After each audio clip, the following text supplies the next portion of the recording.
Okay. Yeah, yeah. Am I on time? I'm on time for once. Let's go.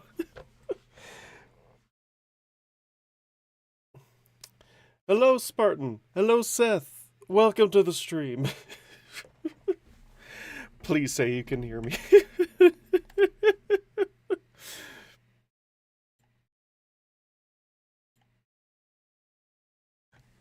So, how's everyone doing? Oh no, you can't hear. Wait, is that just on my end? Yes, Yes, you can hear me. Yes! Let's go! I can actually start a stream for once and not have it be silent for the first 15 minutes. I'm learning.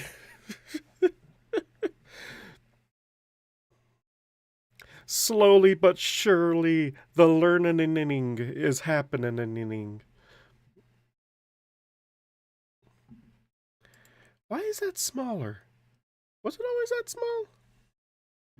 Hold on. Why are you so tiny? Can I make you bigger? I want to make you bigger.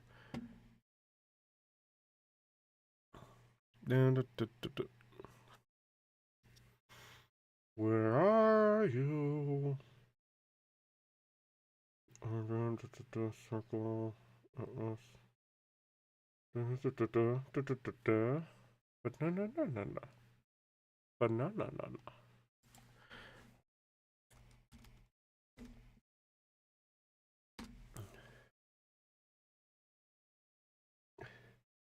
Hello, Trex.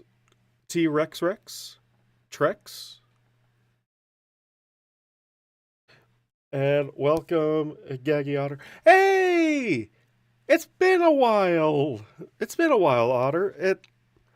Man, I haven't seen you since I helped you proofread. Wait, was it? Did I help you proof? Yeah, I think I helped you proofread Idle Hooves Are the Devil's Tools. That was fun. But welcome back. It's been ages. Welcome. I want to make everything. Why? Why is text so small? I want to make text bigger.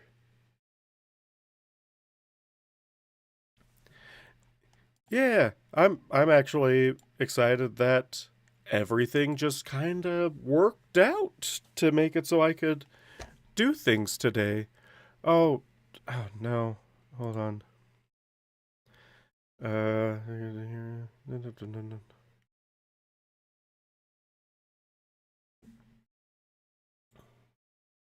Oh, I need to go onto Do Not Disturb because I don't like streamer mode. I don't know why. I just don't like it. Welcome, Desk. Welcome to the stream. I've missed so many of these. I'm happy to catch one. Yep. It it's good to have you. It was touching like honestly, you say you've missed a lot. I haven't even been streaming that much, let alone posting videos.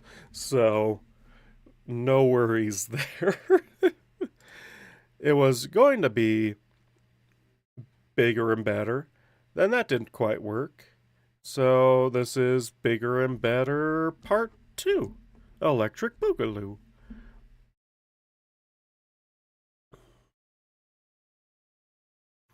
All right. Can you? Yeah.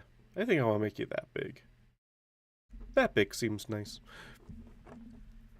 Any hoozles. Uh, so if I do, so just to let y'all know, I do plan on streaming next week, probably around the same time because I work Saturday next week. Oh no, what's the big boy? Unless you're talking about the train, because I'm all down for the train. But yeah, part of my work, obligations, I should say, is that Depending on the month, I'm required to work at least 1 or 2 Saturdays. And it's actually not as bad as that sounds because I still will only work 5 days. It's just I trade one of those days for Saturday once or twice a month depending on how busy we are. So this week is technically a 3-day weekend. Woo! I get tomorrow off as well.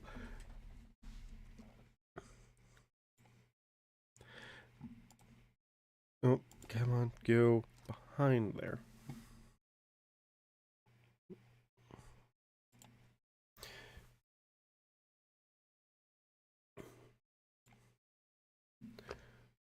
Ooh, that is a big boy.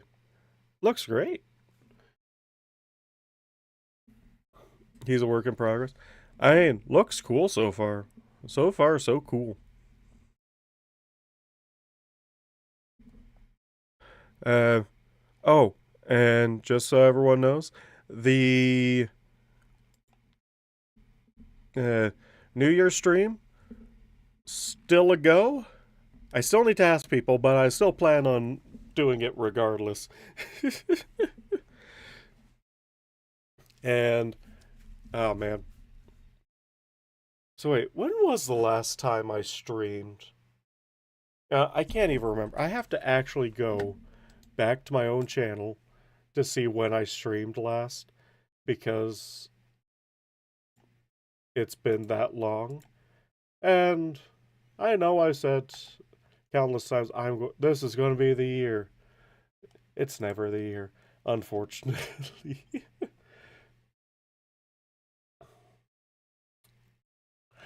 Oh, that's what happened.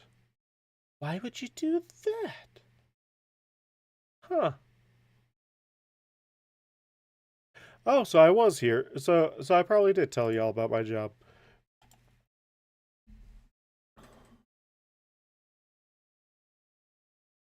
I'm going to be away from home on a job without a good mic and stuff. I have to get up around 5:30 in the morning. Yeah, yeah, that honestly, it was touch and go for me until I they actually posted what our holiday hours are. But shame you can't make it this year, but best of luck on the new job that you're doing, whatever it may be. Yeah, it's kind of funny because when I found out the holiday schedule, not only was I surprised, but my brother was surprised, who's my manager, and then also my parents were surprised because my brother's been working there for 20 years or so, or not 20 years. He's been there for over a decade though, and like they're never this generous with it. Though I'm wondering if that's just to make it so the summer's not so hard. Because I've heard from other technicians that, yeah, summer, you have to kind of be dead to get a day off. And holidays are always our busiest days. So, but winter, slowest month. So we get tons of days, so we get a lot more. Unfortunately, they're not paid, but a day's off at the end of the day. Oh, house dog sitting? Oh, that's great. I love meeting new dogs. Like I tell customers all the time, best perk of doing the thing of doing this job is I just get to meet tons of dogs every single day. Their dogs get up really early. Yeah, yeah, no. I get up at 5:30 every morning as well for my work, so I totally know that schedule. I will tell you, that's been the hardest thing for me to get used to. From going to sleep at five in the morning to waking up at 5 in the morning. Oh boy, the first couple of weeks were murder. But hey, it's it's working out ish. So I'd say that's an absolute win. But yeah, still definitely planning on doing at least a couple more streams before the end of the year. Maybe even post a video. maybe, possibly. I still don't know at this point, honestly. I want to. I really want to. Oh, I changed jobs, started waking up at 5 a.m. so the usual 11 a.m. Yep, yep. I'm in the same boat as you, Otter. I changed jobs, went from needing to wake up at like 12 to needing to wake up at 5. Oh, but yeah, congrats on the new job. Yeah, it seems like a lot of people are changing jobs like this year. I wonder if it's just like one of those cycles or something like that. Because I changed job, like I know like several people who's changed jobs. Now I normally wake up before my alarm rings, and it feels weird. Yeah, no, that happens all the time. Funny enough, is I have an app that will track how light is like how much I'm moving in my sleep, and like it can ring a half an hour before my alarm goes off as like a smart wake up period to wake me up when I'm like the most awake. So that way it's easier for me to get out of bed. Sometimes it works. Most of the time I wake up, I'm like, oh no. And I'm like, that's still too early. And then I just snooze it and go back to sleep. Work in progress, waking up before the sun gets up. Also, welcome, Farfella. Farfalla. I just realized I've been calling you Farfella this entire time. And your name's actually Farfalla. Farfalla.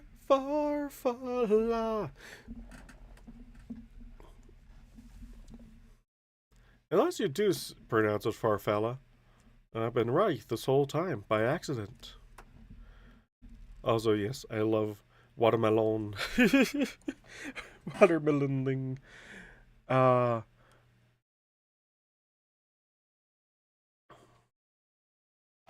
well, it's one of those things where I'm trying to get better at pronouncing people's names, even though I've never been good at pronouncing people's names.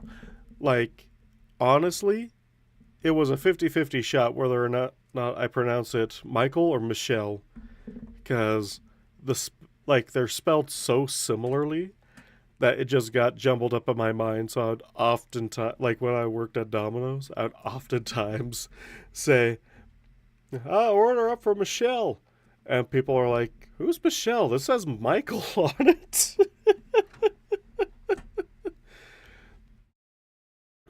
I've never been good at pronouncing. Hey, I've been somewhat good at pronunciations. Also, welcome, I can wear a mask too. And welcome, Demo. Long time no see. Welcome, welcome. And it's Farfalla. Oh, me just jokingly singing around just accidentally like said it right, and both pronunciations I said before were wrong. Oh, that tracks. I that honestly tracks, and it's funny. A friend of mine once told me they'd have to work on Christmas. They didn't want to, so the day before hid their car in a friend's garage, called their work from their cell phone, told them they were 4 hours out of town, and their car broke down while shopping. I mean, honestly, like working on Christmas or anything should either not happen, or if it does happen, has to be volunteer only, because you you can't really just force people to work a holiday. Like you can't force people to work days they don't want to work, because that's a good way to not have a lot of workers.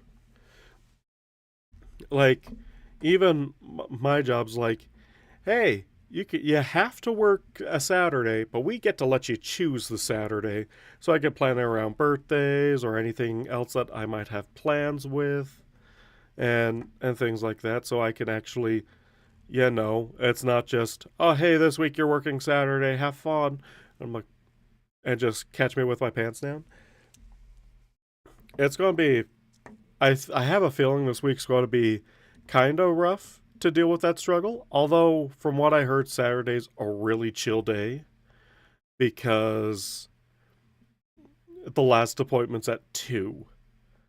So, so for any of you not in the know, I now work as a pest pony.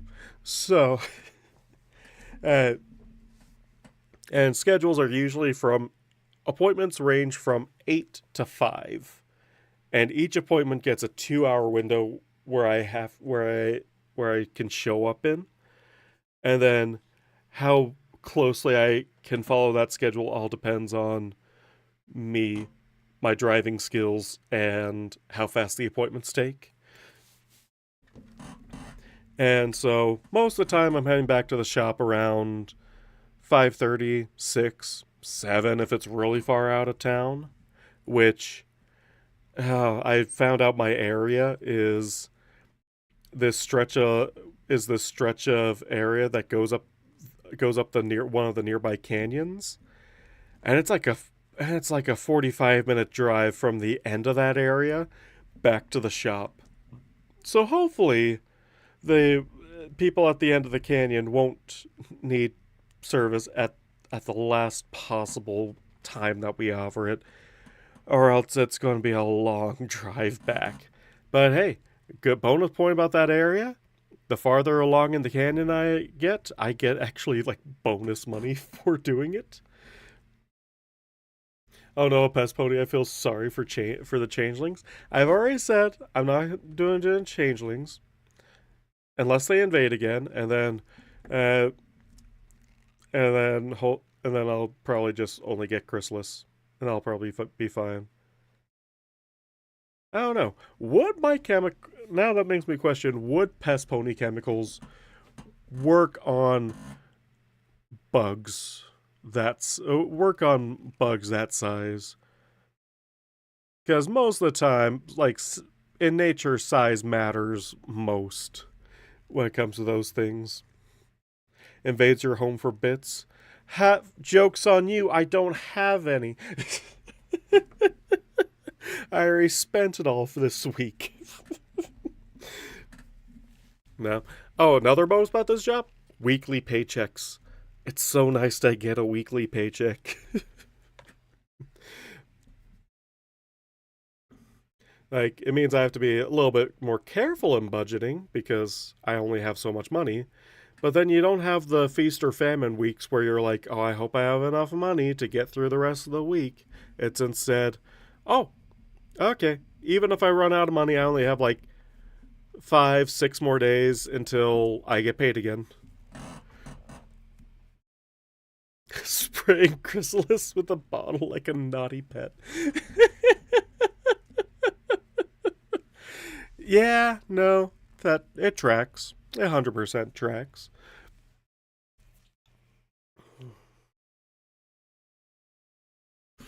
Oh man. But yeah, a lot of things are going on. Like right now it's a slow season, so not much is happening at work. I don't know. We also had like the first snow of the year yesterday or on Friday, and that was fun driving into work. And then like week before that, immense fog. I've only seen fog like that when I lived out east, where there's actual moisture in the air. We don't get that here. Like fog is exceedingly rare out here in the desert. We just don't have the humidity to support fog like that. And when the fog lasted the entire day, and it just felt like I was in Silent Hill driving around. And it was just the most surreal thing I've ever seen, and it was fantastic.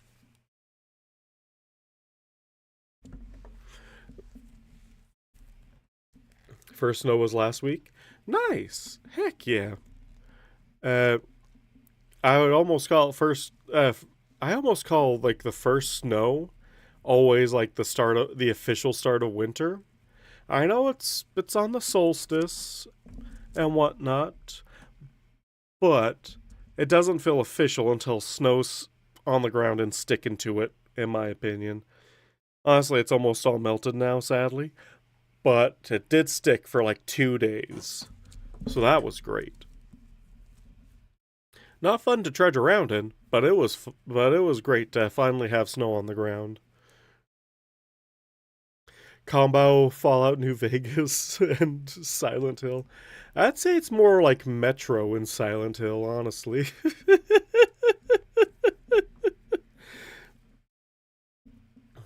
I live way too close to Vegas to know that the snow doesn't exist down there. They don't got the thick mountain blood. Sad British noises. No, oh, that's right. British only get rain and not much else other than lots of rain. Honestly, I anytime I hear just like how much it rains in other parts of my country as well as the rest of the world, I'm just shocked that that people aren't like drowning from all the rain that happens because we get rain here like you know how some places have a wet and dry season. That's pretty much us, except our wet season is any snow that we get plus maybe 2 weeks in spring, and if we're lucky, maybe a summer storm. Because other than that, it's not very likely. I got snow for like a day or two, then rain again. No, all the snow melted from the rain. Honestly, snow is better than winter days without snow because days with snow, are going to be warmer than the days without snow. It's finally warmed up enough to snow, and that's always great. The snow didn't even survive the morning. That is rough. that, uh, like, we get a bunch of morning snow as well here sometimes, and it's always so sad. Be like, it's almost winter time, and then it's gone by lunch, and it feels like it's summer again. It's like, and my my state is like one of those weird states where we can actually experience all four seasons in a single day, sometimes in a few hours. So we're kind of used to how bipolar our state is in terms of its weather. And gosh, the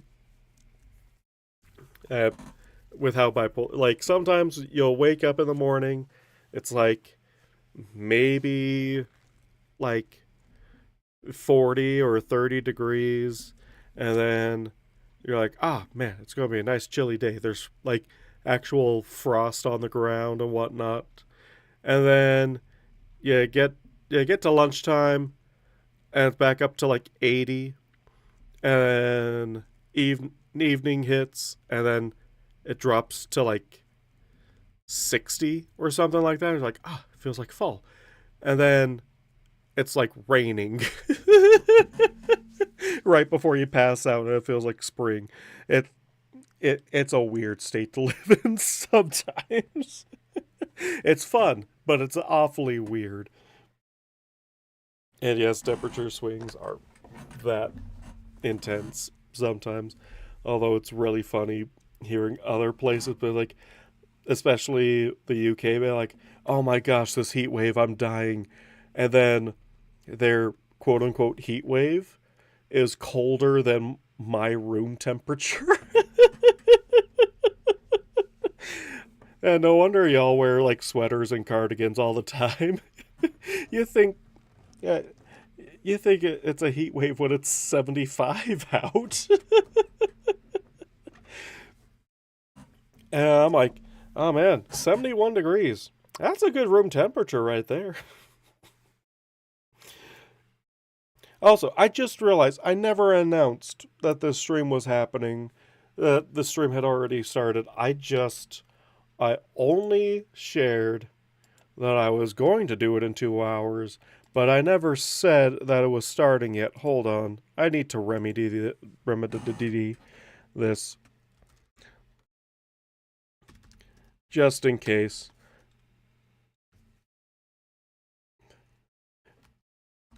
For gore. There we go. Now everyone knows. 18 degrees plus C is too hot for me. Let's see. Hold on.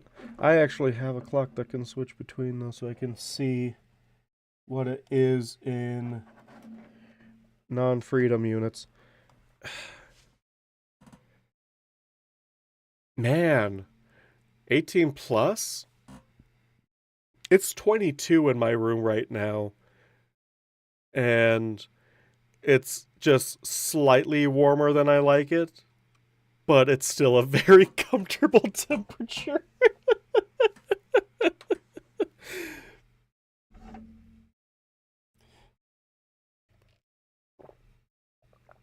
Although I do tend to run hot, so I don't know. My roommate's probably dying of cold right now because it's only 74 in our house right now, or it's only 23. Yeah, about 23. Eagle dude. Yeah, we measure things in freedom units and hamburgers per bald eagle. Yeah.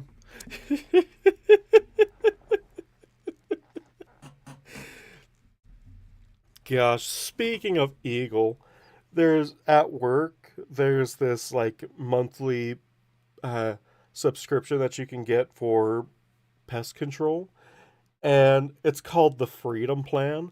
Literally everyone's made fun of the name, even calling out the owner saying, "Man, feeling a bit patriotic today?" And he's like, no, it's totally about like you have the freedom to like cancel it whenever at no cost and whatnot.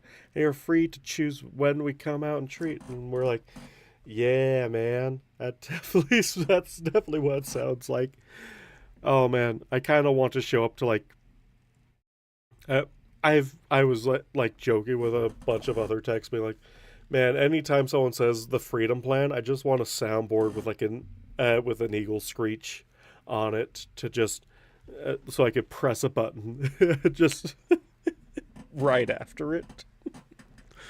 Oh, that'd be fantastic.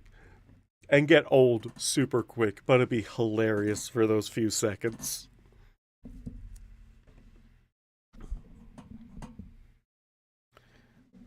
Yes, I do mean a red-tailed hawk screech. I knew it was a hawk that was described as something tail. I just couldn't remember the color. Football fields per bald eagle. Exactly. Exactly. Also got a cool new clock. The clock that lets me tell what temperature it is in Canadian units. It also it's like a wood clock. It's super fun because I call it a wood clock because it looks like a wood triangle, and some parts of the wood on top of it are like so thin that you can have light coming through it. So it just really looks like. So I could just turn the display all the way down and it just looks like a block of wood. But then when I turn the brightness up, I can actually see numbers coming through it, date and time, and all that fun stuff. Bald eagles actually sound like insane old ladies, which might say, which some might say may be more appropriate. I mean, you're honestly not wrong. You're honestly not wrong at all. Your ideal temperature is around 70 to 75. Honestly, like, that's a good temperature range.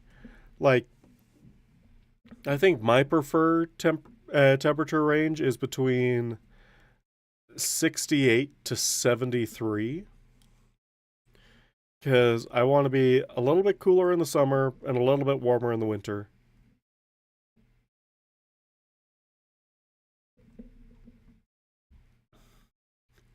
Was is that are you just dying from heat stroke just hearing these numbers?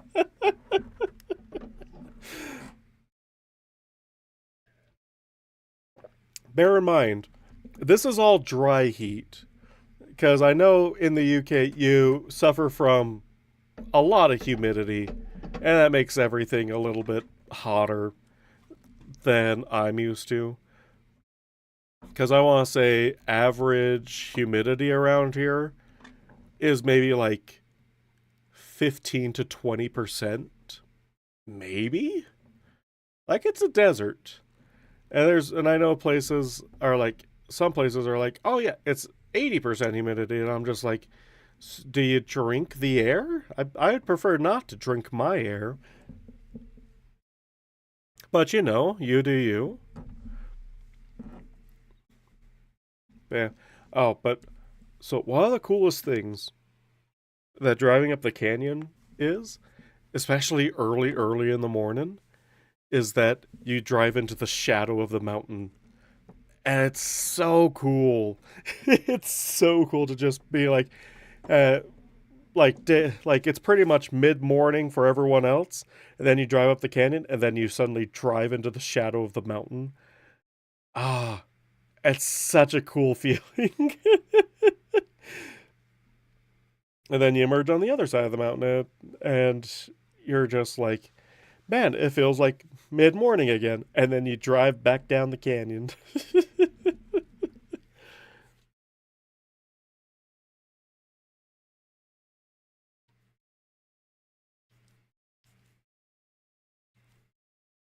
so, uh, so any holiday plans from any of you today? Because I know I got a couple things a brewing. I'm actually, funny enough, almost finished with holiday prep.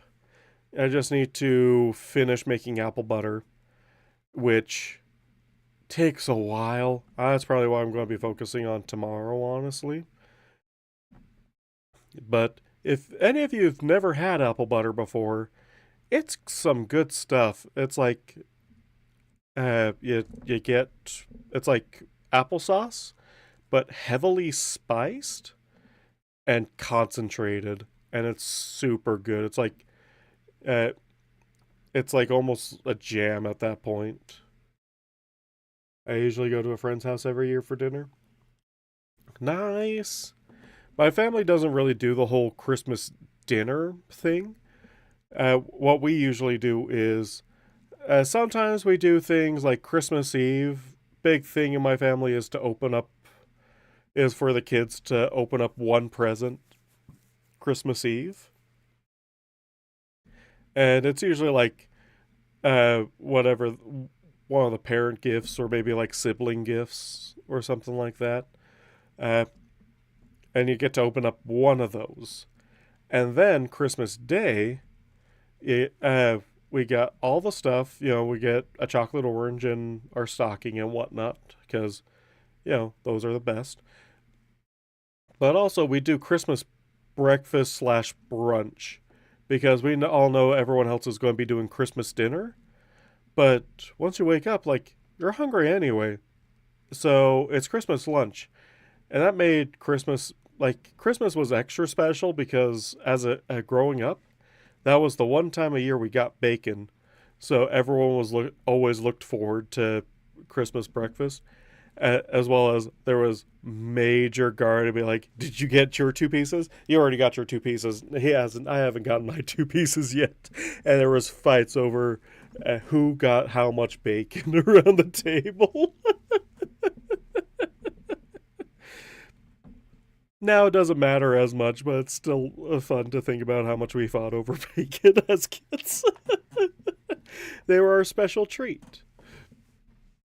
We didn't really have the money for bacon, so like Christmas was the one time we like splurged and got bacon. Like we'd have pancakes all the time. We'd have waffles every once in a while, but bacon was the real special treat in the household.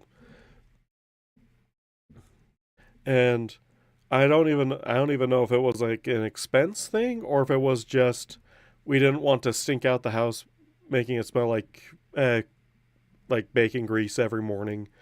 Probably a mixture of the two, but yeah, no, bacon was super special treat. it, it was always it was always a highlight of the meal. Be like, we got bacon this year, because all other breakfast foods are like relatively cheap to make. You ever seen the Pro ZD chocolate orange bit? I haven't. Now I need to watch that. Now I know what I'm doing after stream, but no, like most like breakfasty type foods, the most expensive thing in them are eggs, and we have plenty of eggs. It's like eggs and thyme, and kids had plenty of those. So like French toast, pancakes, waffles were a little bit more challenging because waffle makers seemed to be broke half the time or didn't cook it right half the time. But it was good stuff. Good stuff always. Uh, Even the time when my mom would alter the recipe of the waffles to make it slightly more healthy. And by slightly more healthy, I mean she would just dump a bunch of spinach into it. It would make green waffles. Honestly, doesn't change the flavor of them at all. So I didn't mind it too much. Although one of my older brothers, we invited like, hey, we're making. He lived in the basement apartment, and it was like, I went down and be like, hey, we're making waffles. Do you want some? And he's like, and he was about to say sure, and but then he's like, wait, are they normal waffles or are they green? And I'm like, they're the green ones, and he said no thanks. But no, like spinach waffles with a bit of chocolate chips in it. That's good stuff. We'd even make them with like whole wheat too, because we had like a bunch of wheat store in our basement as like a food prep thing. And so we had a recipe for blender pancakes where you'd have to blend up the wheat uh, and do all that thing. So you'd have like it'd be like as fresh of pancakes as you could get.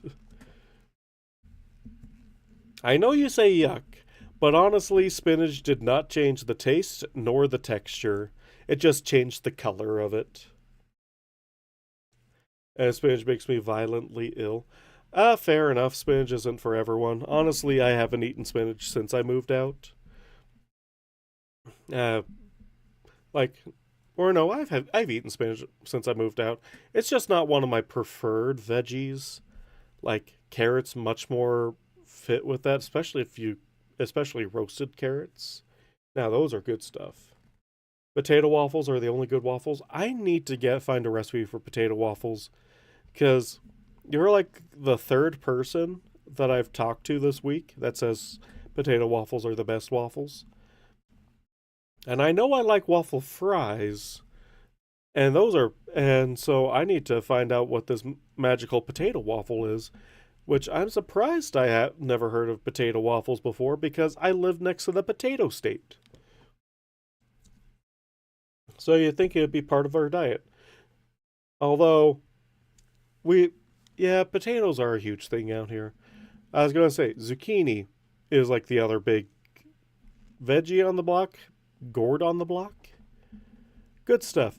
Sometimes we'd grow our own zucchini, and there were some days where we ate nothing but variations on zucchini all day, and it was all delicious. I don't live in the potato state. I live next to the potato state. But yes, Idaho. Um, but like we would wake up, have potato fritter, or we'd have zucchini fritters. We'd like make a zucchini bread for like lunches or for like lunch and snacks and whatnot. Uh, Even just some roasted zucchini is just delicious by itself. And then like we could have like zucchini soup as well. Just so many good things. Man, now I want to make zucchini soup. Adding it to my shopping list. It's been an age and a half since I've had zucchini soup. It's actually a really good. I don't even think I have the recipe. I'm gonna have to bug my parents for it because that is some good food right there. Honestly, I have no idea how we got onto breakfasty things, for derailed into breakfast things so hard. I don't know. I can't say it's because I'm getting hungry because I ate only like 3 hours ago. Bacon? Yep, there we go. That would do it. Honestly, I prefer sausage over bacon. It's just a little bit has a bit better flavor in it. But bacon's just super easy to cook, so I'm still sticking with bacon half the time. Maybe next week I'll switch it up and have sausage for breakfast with my eggs. But uh, gosh, my brain is all over the place this morning. This is coffee still hasn't shown up as 404. Coffee has still not been found. Hey, V, glad to see you make it. How's it been, man? Also, are you up for the New Year's live stream? Or are you up or wait, are you down? Are you up and or down for the New Year's live stream? I live. Congrats. We like to see you live. And hell yeah, let's go. You are round and round. Nice. Oh man, we've just been talking about breakfast foods for like the last half hour, so I don't think you missed too much.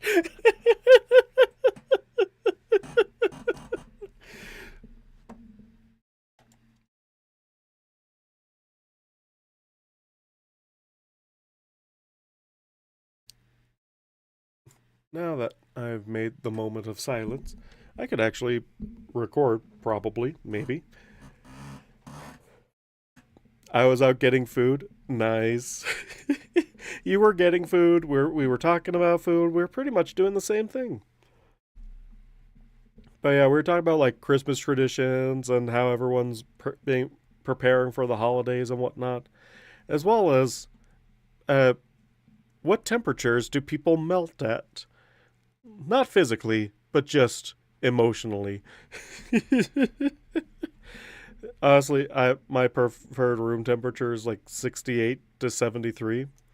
Uh, Farfalla does disagrees with that heavily.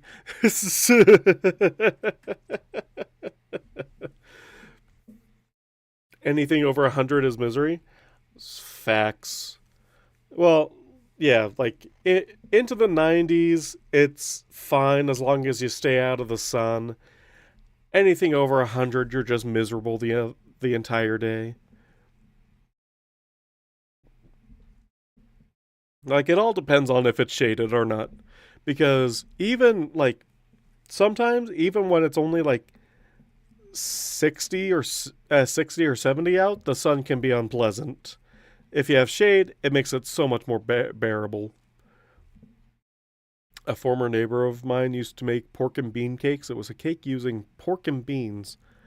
It's funny as you didn't know what it was, you wouldn't. It neither smelled nor tasted like it. Interesting. Very interesting. It actually reminds me of this cake that I want to try making. It's called a pinto bean cake. And the only reason I know about it is because I've recently got into a lot of Dylan B. Hollis and his like antique recipes that he does. And it looks fascinating. I would have never thought beans go into a cake, honestly.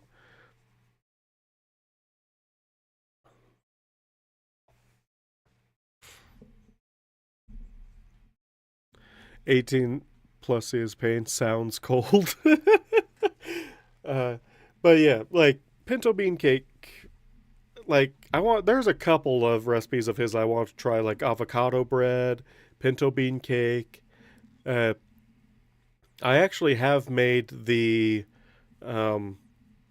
what's it called? Oh, the peppermint patties and the almond joys, and those turned out wonderful. I actually made them and gave them out as like gifts and brought them to parties and whatnot last year. They turned out super good. Beans work as a sort of flour sub. Yeah, they kind of make things stick together, but I don't know enough about chemistry in order to like make my own recipes with it.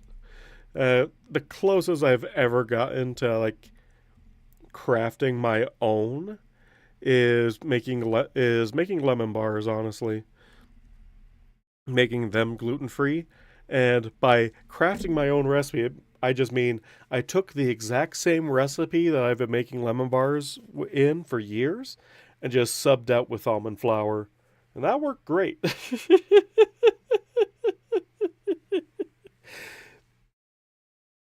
Now, and same thing with the brownies I made. Just subbed out flour for equal parts almond flour. Worked fantastic. It also tasted like box brownies, much to the joy of my sister in law because she has celiacs and she absolutely loved box brownies but can't have them anymore. And they were like a perfect replacement. I don't think she really liked box brownies. I just think she was a fan of fudge brownies or fudgy brownies. And that's what most box brownies are fudgy brownies. But I grew up on cakey brownies. But fudgy brownies are just honestly too rich for my blood. But cakey brownies are just so good. But kind of hard to get right as well. Brownies were just a way to convey fudge into the body. I've also made plenty of fudge too. Fudge is surprisingly easy to make. I thought it'd be much harder than just marshmallows and chocolate.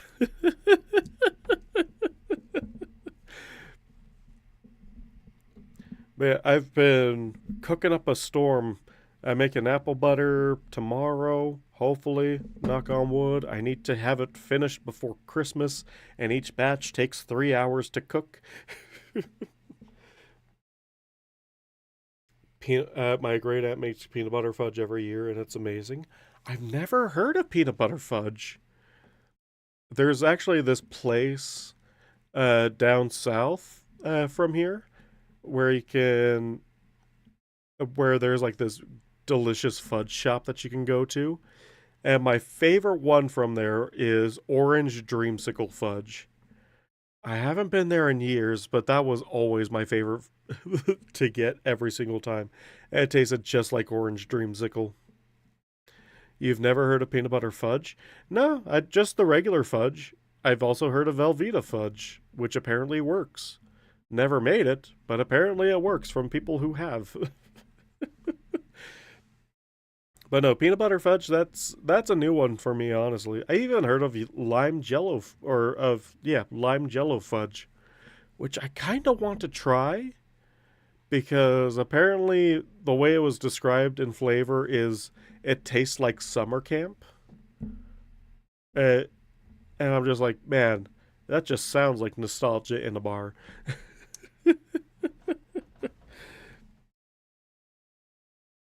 But yeah, no, like I think more recipes around here are like very classic and not classic. I can't really say classic or traditional because like I'm kind of on the border of West and Midwest out here. So the Midwest makes some abominations which most people wouldn't like. But we also have great homemade recipes as well.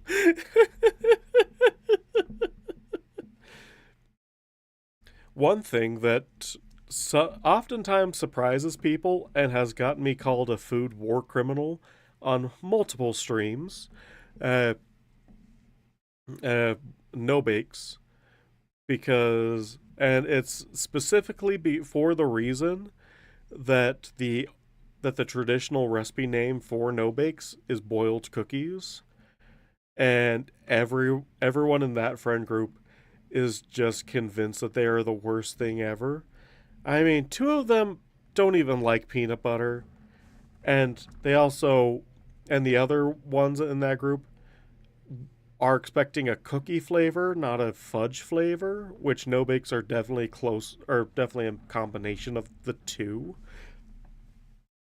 Because, but it's all delicious. It's like a super dense cookie, at least the way I make it. It's a super dense cookie of peanut butter and chocolate and oatmeal. Like, what could be better?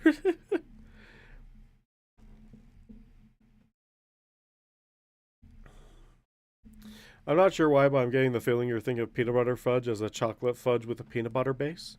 No, I think like when you say peanut butter fudge, I assume like the whole thing is just peanut butter, uh, with a fudgy texture. Uh, Although now that you mention like chocolate topping on it, that'll make it even better because peanut butter and chocolate go so well together. Because I actually recently learned that fudge isn't a dessert, it's a texture. It's a nice, smooth texture that, uh, and that's what a fudge is.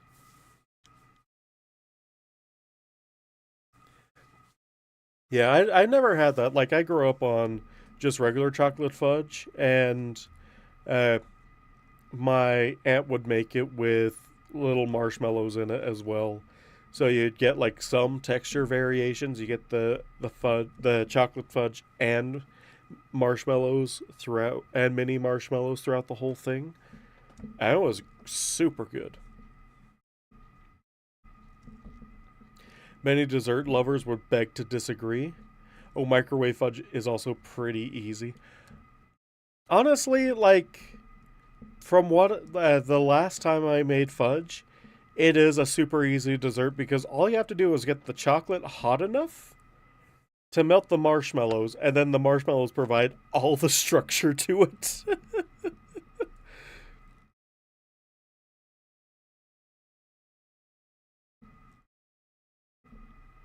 To me, it's clearly a dessert, but well, no, like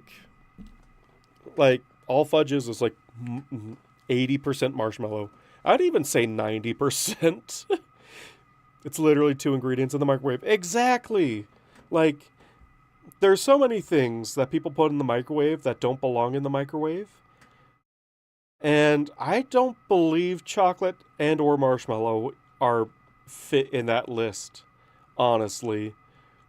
There's a lot of recipe abominations. I actually have a cookbook right here. I actually have it right next to my desk, full of it. Um, and yeah, honestly, like half the recipes in here are abominations and also affront to many cuisines that will piss off many cuisines. And some deranged individuals might even call fusion. Uh, but goods, but there's a couple of pretty solid ones in here, and I believe microwave fudges is one of them. Also, I found a recipe in here last night for wassail, and it calls for like a cup of tang. So it's nothing in here is very traditional unless we're calling Midwest traditional dishes. um, like one of the ones that pissed off everyone in my friends' chat last night. Uh, Enchilada lasagna.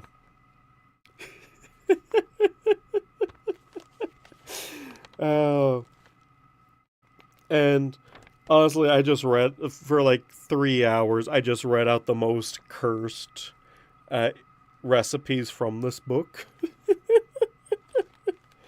and it was super fun to hear them all squirm, especially the Canadian friend in our group, because he's never experienced American atrocities, just only Canadian ones. And so just hearing his reaction to all of this is just very funny. That's just spicy lasagna? Well, you think that, but it's lasagna filling, and you don't put pasta in it. You use tortillas, and you layer tortillas and the enchilada filling in alternate layers. But yeah, it definitely looks good. I'll give it that. It's just Italian enchiladas. I know some people, right? They get all bent in a twist of how dare you have these abominations. I even had this guy from Hawaii is like, we're going to treat it like the one ring and cast it into the fire, and maybe Equinox along with them because they know too many of these cursed recipes. Let's see. I'm going to flip through it real quick and try and find fusion cuisine is amazing. I agree. I 100% agree. Let me see. Hot water gingerbread. Let me. Where's the ones that were extra cursed? Because some of these are super cursed, but most of them are just easy enough. Take something one culture loves, smash into another culture loves, and something you get everyone loves or hate. Either way, it's fun. Oh, yeah. There was a couple of very cursed recipes. There's not one, but two recipes for this, and it's pineapple cookies. I don't know why they decided to put a pineapple in cookies. Like raisins, I could understand they're halfway from being a fruit into like a dessert all their own. But pineapple uh I like I know I shouldn't knock things before I try it, but that honestly, yeah, for Fala, that is the reaction that most people had.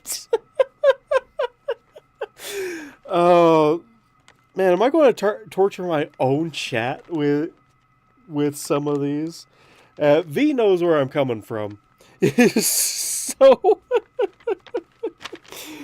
oh my gosh. Oh, there was also hamburger soup, which is just very interesting, honestly. I never thought of putting hamburger in a soup. But, you know, whoever made this was very interested in making it and thought it was delicious enough to put it in the official church cookbook in 1999. Hamburger soup is just ground beef in a stew. Honestly, that makes it sound much better than hamburger soup. It's probably the same thing that people got hung up about when I said boiled cookies rather than no bakes. Because boiled cookies is the traditional recipe name because you would boil it. But they've become no bakes because you don't bake them, you just cook them.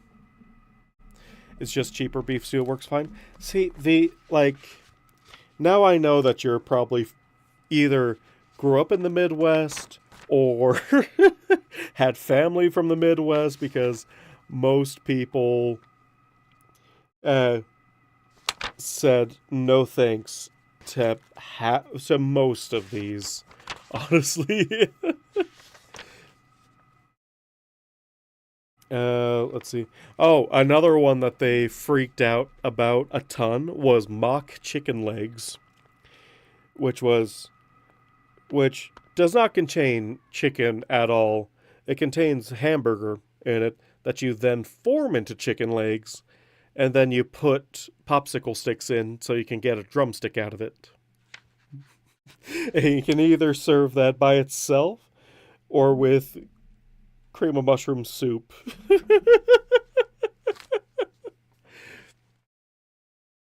Idle would not approve of boiling cookies. It's bad enough that you don't cook cookies, you bake them. Oh man, wait until he hears the debacle about cooking bacon but baking cookies. No, because it's no bake, man. You don't get baked off the no bakes, man. It's in the name.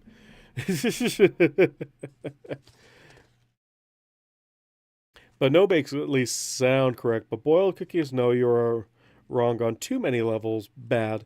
But like, honestly, like boiled cookies kind of describe the process that you make them. Even though technically you just simmer them, you don't boil the ingredients, at least in more modern recipes. It's delicious regardless. But I think once you started I think once you started moving away from boiling them to simmering the ingredients, it turned it to make it better. Yeah, you don't boil. Well, honestly, this is a debate that I've gotten into with several people because there's different types of boiling. There's a roiling boil, there's a boil, there's soft boiling. Isn't simmering just a really, really soft boil?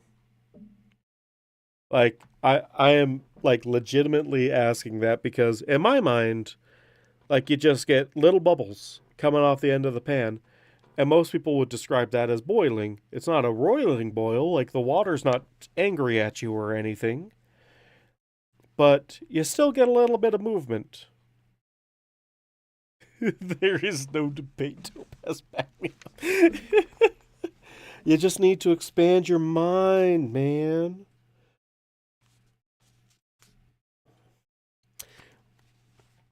It's all the same thing. Yes, Topaz is on my side. Hold on, let's see. Another one that got everyone up in arms is this recipe for Salisbury steak, where one of the ingredients is a slice of bread slightly damp. Who would ever be like, I'm going to make Salisbury steak. But first I'm going to need to slightly dampen this single slice of bread for it. Oh my gosh. Uh, you would think you'd just add a little bit of water to the recipe because you have to form it into patties anyway. But no, you want the bread to be slightly damp. Oh my gosh. Civil War food? I mean, you're not wrong. There's one that especially got the Hawaiian in chat up in arms was one that was called, let me find it because I posted it in just to make it so just so he could see it. Oh yeah, it was called Hawaiian chicken. And it looks like a decent recipe, but the only thing Hawaiian about it is it probably just uses pineapple. And uh, they put, I will burn that book. Pineapple doesn't bloody mean it's Hawaiian.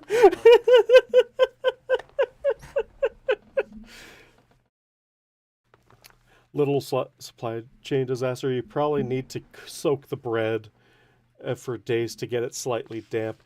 Oh, are they talking about like hardtack or something like that?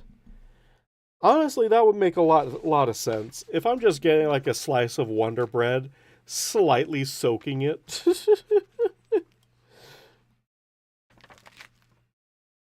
that would be completely different.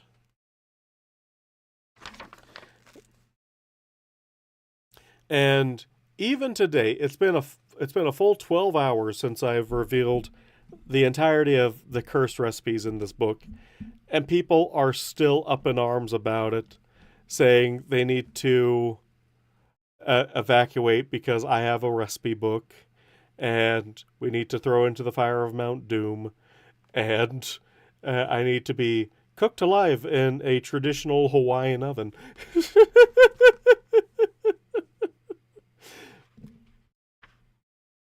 Salisbury steak exists because the original rations for soldiers was bread and cheese, sometimes dried. Oh, interesting.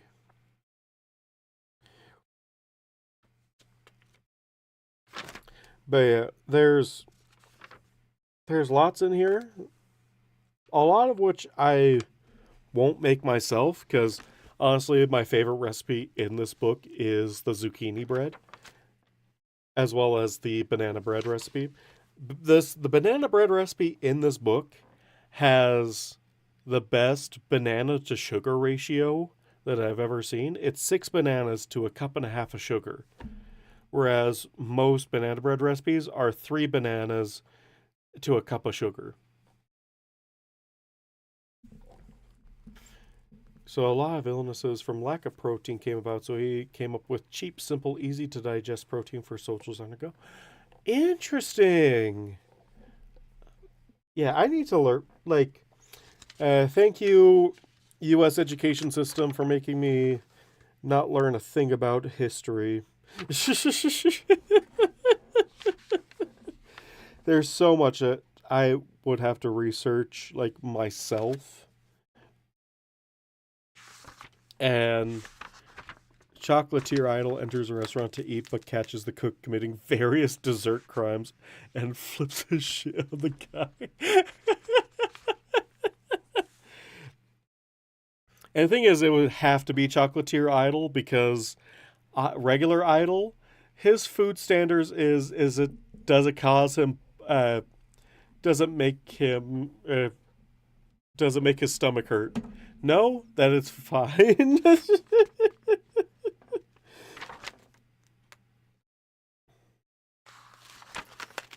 Yeah, there's. I need to hold on. I need to find another cursed recipe. Hold, please, while I find more cursed recipes. Oh my gosh. Actually, no, that's not too bad. Looks like diabetes, but it's not actually too bad.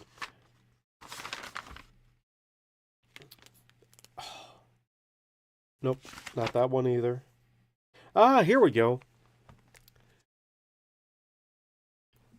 Uh, so here's one that I definitely know comes from the 70s because it includes Jello in it, in a place where Jello doesn't and should never ever be. It's called a frosted 7-Up fruit salad. And take like 7-Up and pineapple juice, crushed pineapple, save the juice, mandarin oranges, save the juice, bananas, and 2 cups of mini marshmallows. And then the frosting is egg, sugar, and then all the juices you saved, and a tub of Cool Whip.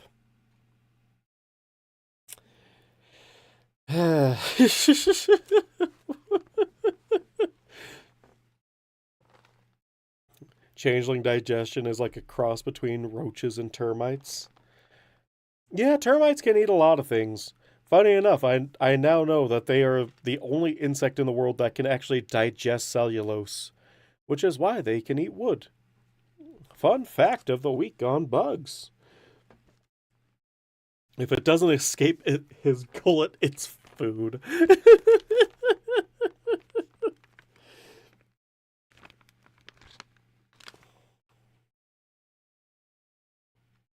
There's also this other cookie that they could have definitely chosen a better name for it in this book.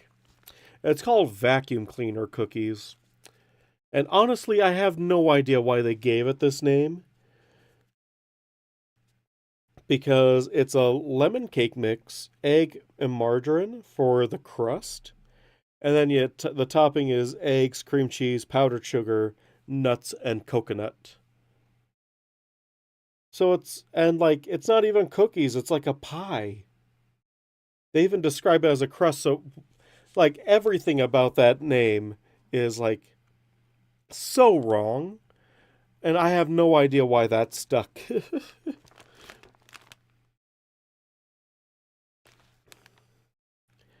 But yeah, most of the stuff in here is pretty much fine. Oh, because it's just a pile of all the leftover stuff? Oh! Okay, that makes a ton of sense, honestly. Also, another recipe that I haven't had since I was a kid, pink divinity, which is kind of like a meringue, but you put some strawberry jello in it. Or raspberry or cherry, sorry. And you, let's see, beat egg whites till stiff, add jello, mix water, caraway, and sugar, cook to soft ball, pour half cooked mixture to egg whites and jello, cook remaining syrup till hard ball, then add to the egg and syrup mixture. Beat till it starts to lose gloss, then drop by spoonfuls onto wax paper. Like it's a meringue, all in all, and it's really good. Haven't had it since it's a kid, and super hard to make, honestly. But from what I remember, it tasted super good. But yeah, enough about some of my family's cookbooks, because people are still raging in other servers about my cooking, and I play along with it so hard that I threaten them with it. I tell them if they do not like the video, I will start making boiled cookies. They have been warned. Oh man. But yeah, man, how did we even get on any of these subjects? I don't know. I feel like Idol would enjoy vintage cooking. Like, I also have a feeling Idol might enjoy the jello, like salads and whatnot. Again, bacon. Man, it always comes around to bacon. I feel like Jim Gaffigan all of a sudden. But no, I feel like Idol might enjoy like the jello trend that happened in the 70s, mostly because it's like an efficiency thing. You have all your things in a neat little encasement that you consume. I've made a traditional changeling dish. It's just all of it in resin. Oh man, that Idol invents Jello, uh, and suddenly his bank account increases. It's a fruit salad and gelatin. What is gelatin? Honestly, how do horses get gelatin? Because like glue and Jello, not exactly quite natural things. They are, but not for vegans. So, again, we ask, Shining, how vegan are you? This stream is not optimal for my diet. Is it not optimal in the way of you eating soon, or is it not optimal in the way of you're now getting hungry from us talking about it? It is fruit salad a la cocoon, you uncultured swine.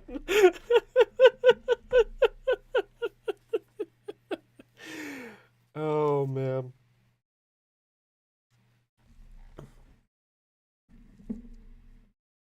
I really need to add Topaz as an emote. I have Topaz Doll as an emote, but not Topaz.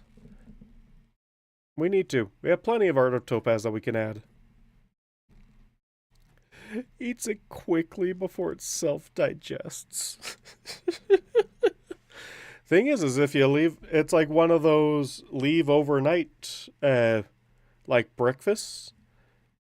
You just put everything into a jar. You leave it in the fridge overnight, and then you take it out in the morning, and it's all soaked through, and then you just eat it on the way to work.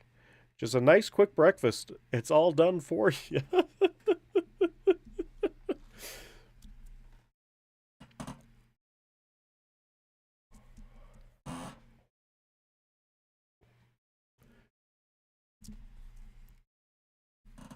It's fruit and changeling slime, isn't it? Thing is that the changeling slime is probably should be flavored in one way, so they have to like eat a specific diet before they can properly make it, because whatever flavors are in the slime is just present from whatever they eaten beforehand. Is it good? Oh, order no.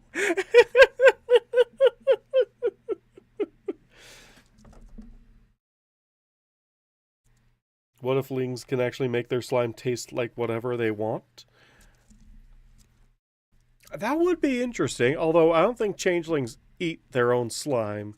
They just kind of, well, they eat it in order to like take it down. They like reabsorb it. It's less bad exactly. But no, there was this fic that I read ages ago that is on indefinite hiatus, sadly. It's called Changeling Views. Great story. And it's like an alternative canon of what happened during the wedding. And pretty much this little like changeling foal only is the only changeling left after the invasion, unfortunately. And she's a changeling queen and whatnot. And her slime is just tastes like whatever food she digested in the first place to make it. And I thought that was a really interesting concept, because where else does the slime come from other than the breakdown of food plus some like extra enzymes or something like that?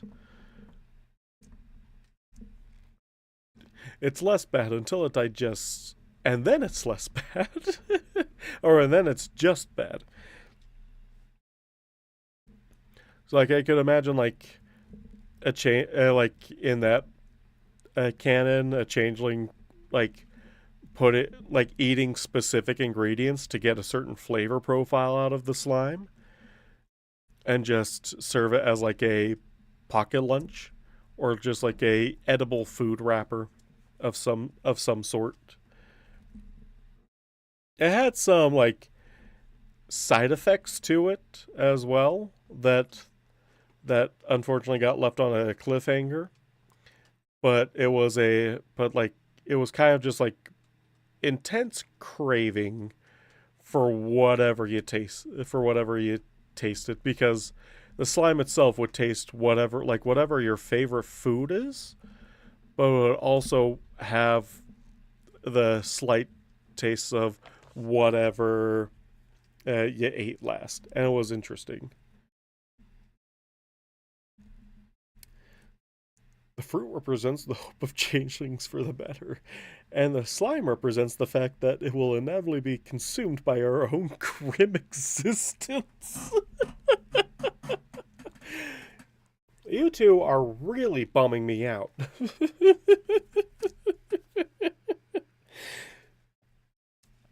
And idle on a cooking show, like would idle on a cooking show, would it have to be chocolatier idol, or are we bringing another idol out of the woodwork to that is just general cooking?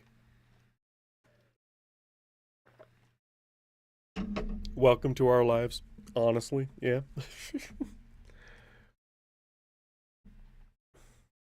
I wonder, is a month ago, because that's the last time I streamed. I can't remember if a month ago or so was I was still training for my current position, or if I was actually working my current position. Honestly, I can't remember. And I don't even know why I need that thought answered, but hey, whatever works, works.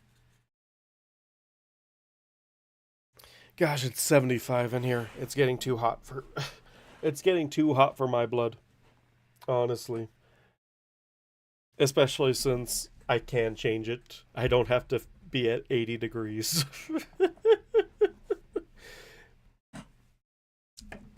Or let's see. Or at 24. I'm so glad I got this clock. I can actually know what it is in Celsius now. Gosh, my chair is so creaky.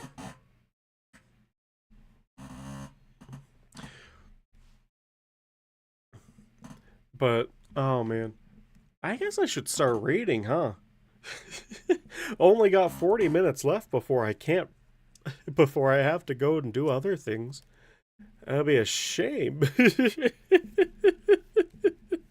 If my title was just a misnomer, because reading may have happened, but it's always in a who it could possibly, maybe, possibly, probably not, knowing our streams.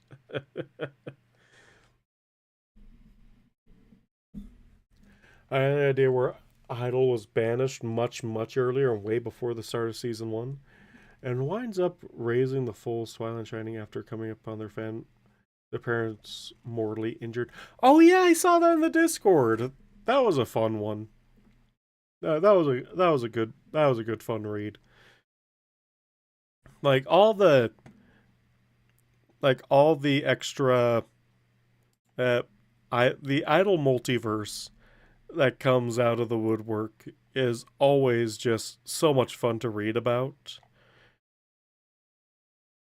especially when you can just twist it to make it even better, or to just show how would Idol react in such and such situation, because Idol has such a distinct personality and that he wants to fit in, but absolutely cannot. He is himself through and through. But makes me want, like, I've been rereading the story and I've noticed that one of the things that is slightly more downplayed is that Idol claims he's known as a trickster amongst his people, where he'll mess with other changelings just to see the reaction given out of him. Has that translated into his sass? Not only his sass, but the way he talks to people, because honestly, that'd be even funnier. Is that instead of just playing pranks, he plays psychological warfare instead.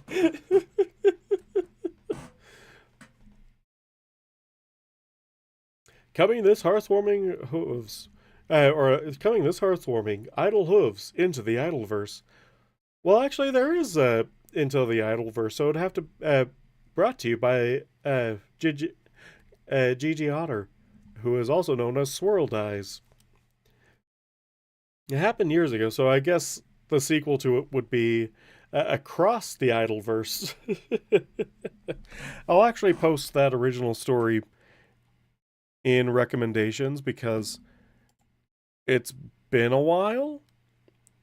So I'll post it again, and I need to read it again because the first time I read it was before I watched Into the Spider-Verse. So I just need to read it again because there's probably a lot of references. Oh, it wasn't made by Swirled Eyes. Gosh, I keep on getting this wrong. It was made by Shay McPseudonym. Gosh, that's right. No, the Idle Hooves Are the Devil's Tools is what Otter made. Copy. Did I already do this last stream? Honestly, my memory is shot at this point. Where's recommendations?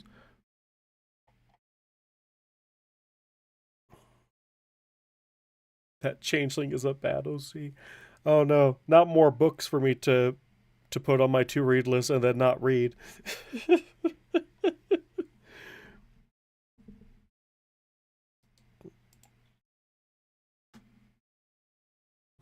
Though I did see one story where where a changeling author put changelings into his book series, like, and it happened just before the invasion. So it's like, yeah, no one's going to think changelings are real, and then the invasion happens, and so suddenly he's just super. It's like super conspicuous that he knew about the changelings, and then they happen to attack. But he didn't come from Chrissy's hive. He came from a different hive near Ponyville.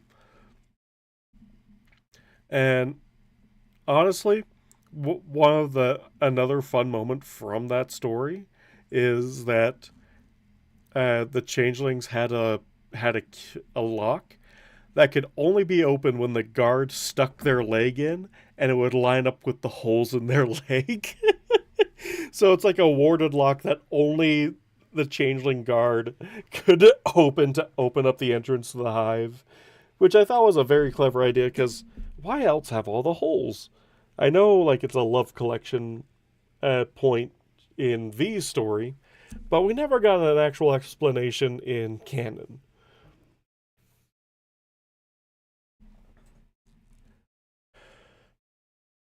I just had a very random idea. In a world where a new changeling queen happens by defeating the previous, Idol accidentally defeats Chrissy when he bumps a wall and accidentally drops a boulder on her head and becomes a new queen.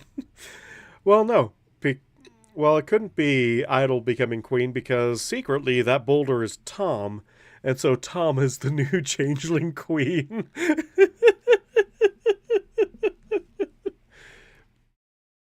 Remember when Tom was part of the lore of Fort Nowhere? I believe that Tom got lost.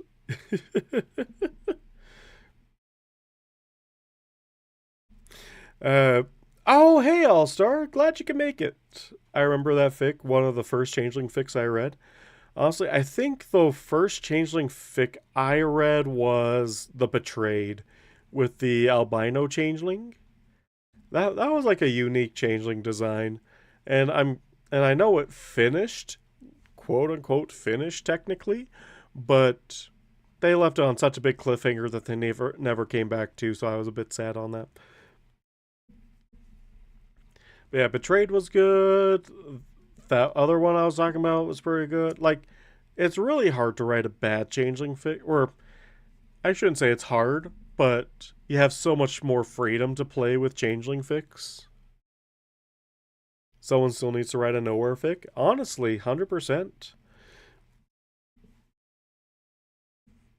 And but yeah, I also enjoyed uh, uh how they because I think the only reason I ran into the Betrayed fic in the first place was I was in a huge human and equestria slash human turned pony uh kick right around then, and that's kind of what that fic all was about, was human turned changeling, except human was born changeling, so he died and his consciousness transferred into a changeling body, and you know, lots of weirdness happened, and they focused on it less throughout the story.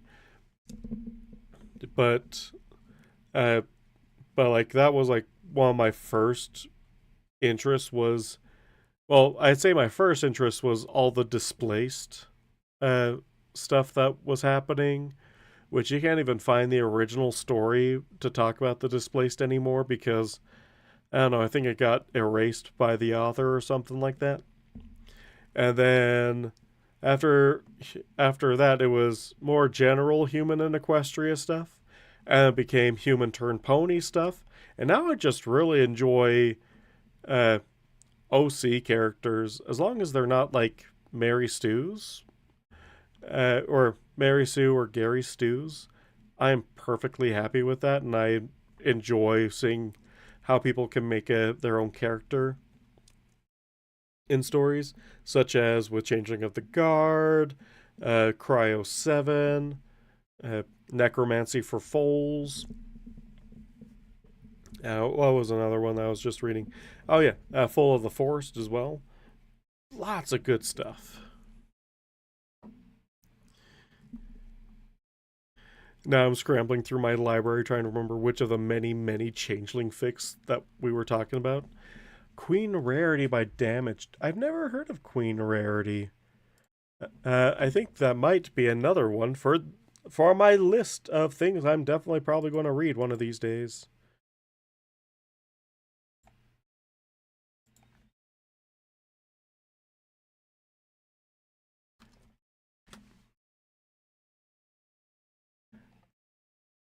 Hold on, now you're making me go through my library. Gosh, I have 6 pages of changeling fics in here. Um, Not that.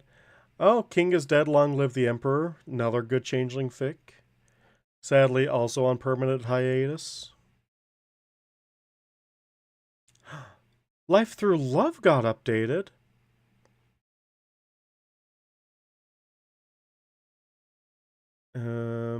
No, not that one. Without a Hive is also a really good one. I need to read Chrysalis, or not Chrysalis. It's the Fallout. It's the Fallout Changeling fic. I can't remember the name. Uh, is it Body and Mind that we're talking about? No.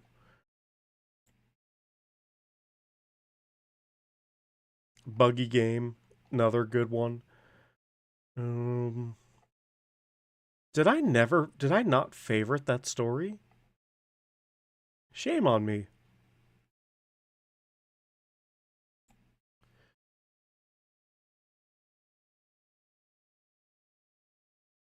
Infectious? That's the one we're talking about?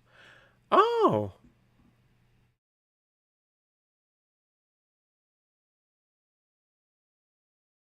Thanks to an AI entering rarity called Not a Bug, with her permission, the human rarity slowly becomes a changeling queen. Meanwhile, they have to hide from another AI named Wendigo that was trying. Oh my gosh. The Chrysalis. So it was Chrysalis. Novel Tale. That's what it was called. Novel Tale. That's good.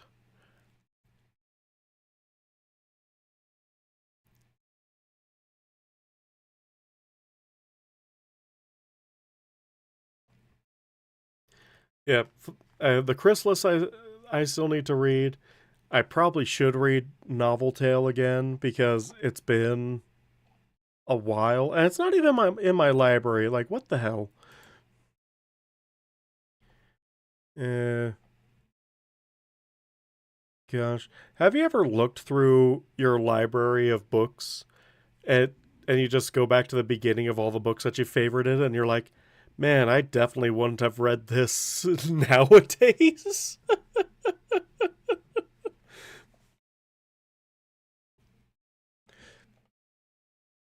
But yeah, changing views by Warhawk. That's a good one. Unfortunately, also on indefinite hiatus. Last updated in 2016. So, uh, unfortunate that's not going to get updated again. But still a good read.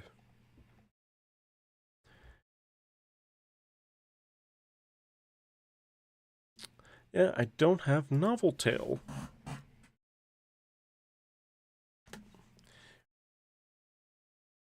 No, I do have Novel Tale. How did I pass over it? It's in my library too. Is it because it's? Is it because I wrote changeling and not changelings in the filter?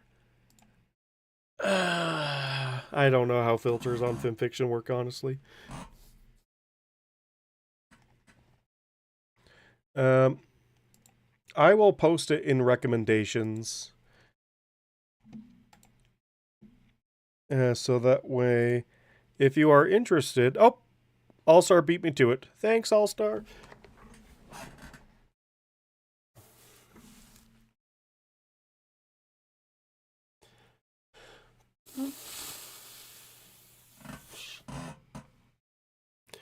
Another good one, My Life as a Royal Changeling. I put the link in recommendation. Large difference, I'm sure.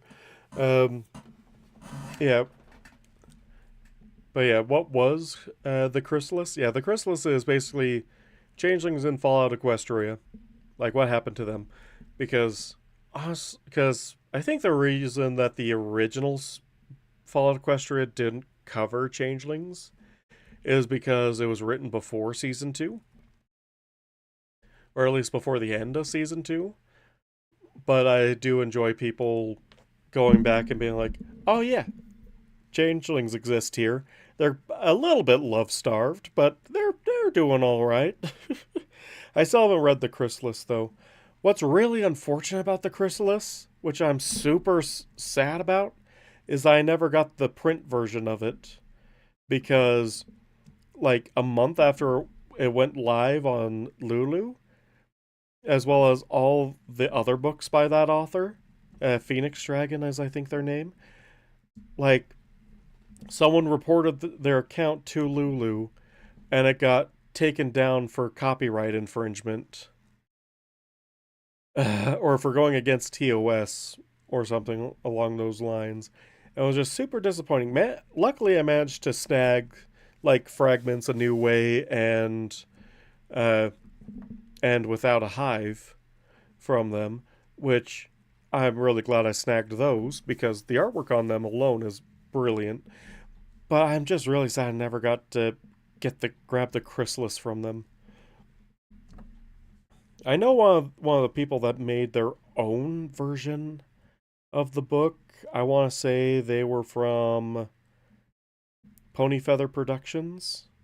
I can't remember. They might still have the print file, so I could have like a solo copy just for me. Don't distribute it, but still have a little solo copy.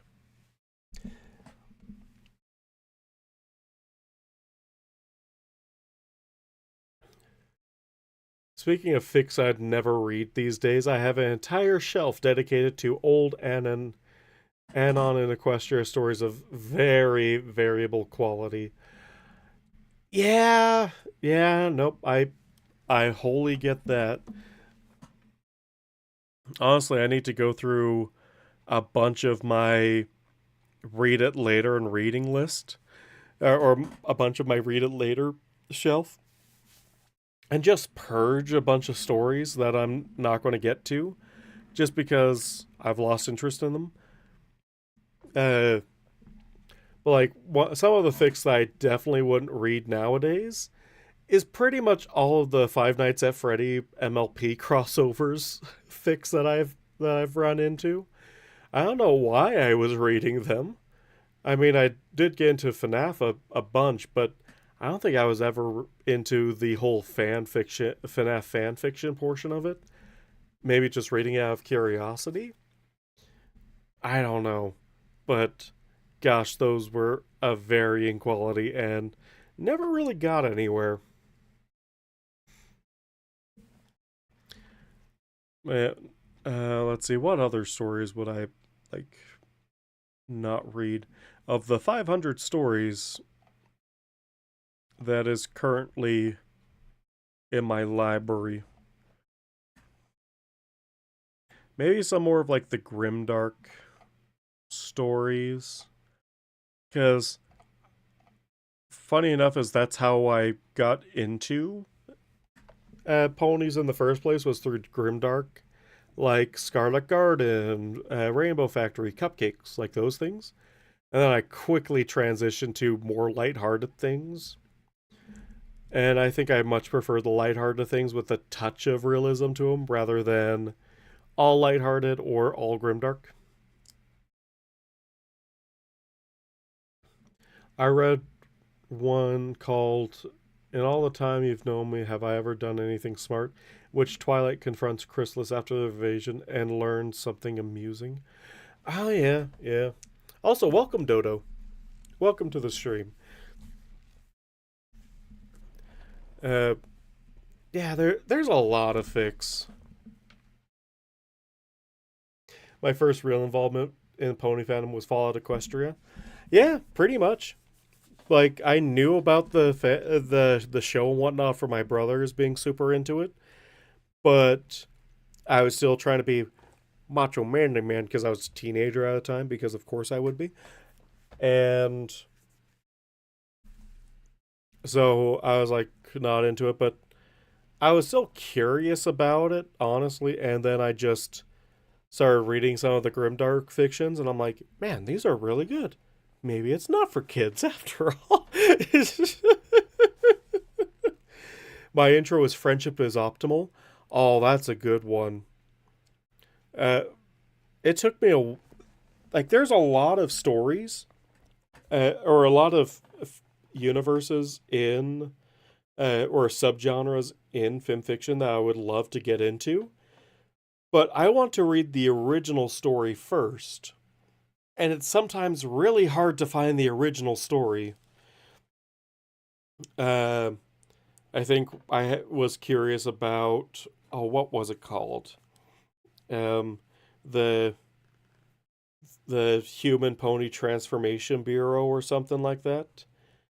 I still to this day have no idea what the first story that kicked off that universe, that kicked off that genre, was, because I would at least like to read the source material before I went off and seen other people's headcanons of it.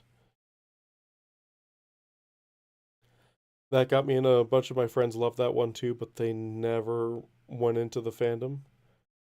Friendship is Optimal is the original one. Oh, I know Friendship is Optimal is the original. But I'm saying, like, with massive things like Friendship is Optimal, or Ponies After People, or Fallout Equestria, you want to read the original source material so you at least hopefully get a vibe around the whole thing. Because sometimes the original kickoff story isn't that good. But then you at least know what ideas people were excited about to then spin off everywhere else. And plus, everyone has their own headcanons about what happened for those particular events. But knowing what was like the official original is great. Because funny thing is that I read Fallout Equestria Heroes before I read Fallout Equestria. I had never read Fallout Equestria or played any of the Fallout games. To say I was lost is an understatement. I enjoyed the story still, but I was a wee bit lost until I read the original Fallout Equestria. Because Fallout Equestria does a lot of good writing when it comes to introducing people that only know ponies, and then they introduce, and then there's still some things slipped into the writing that are obvious jokes about the original Fallout. The Conversion Bureau, honestly, to say I'm not a big fan of the original is a significant understatement. Well, like the Conversion Bureau, like, it's one of the reasons why I want to read the original, because because some of the ones that I've seen about it, like they just mentioned Conversion Bureau, and I'm like, oh, that could be interesting. And like people either take it two ways, two maybe three ways of it being super dark, and people are being forced to convert, or just like a fun little side quest. And I want to know what it was originally, because even if it's badly written, at least I know the vibe the author was going for. And then I could judge all the other stories not based on their writing quality, but based on, like, not only how close are they to the original, but do they follow the same vibes as the original, or is this a totally different canon? Because when you're already working with alternate canons, you kind of want to know what the universe zero of that alternate canon is. The original is just pure misanthropy. Words. Why do you keep throwing words at me? Don't you know I can't read like that?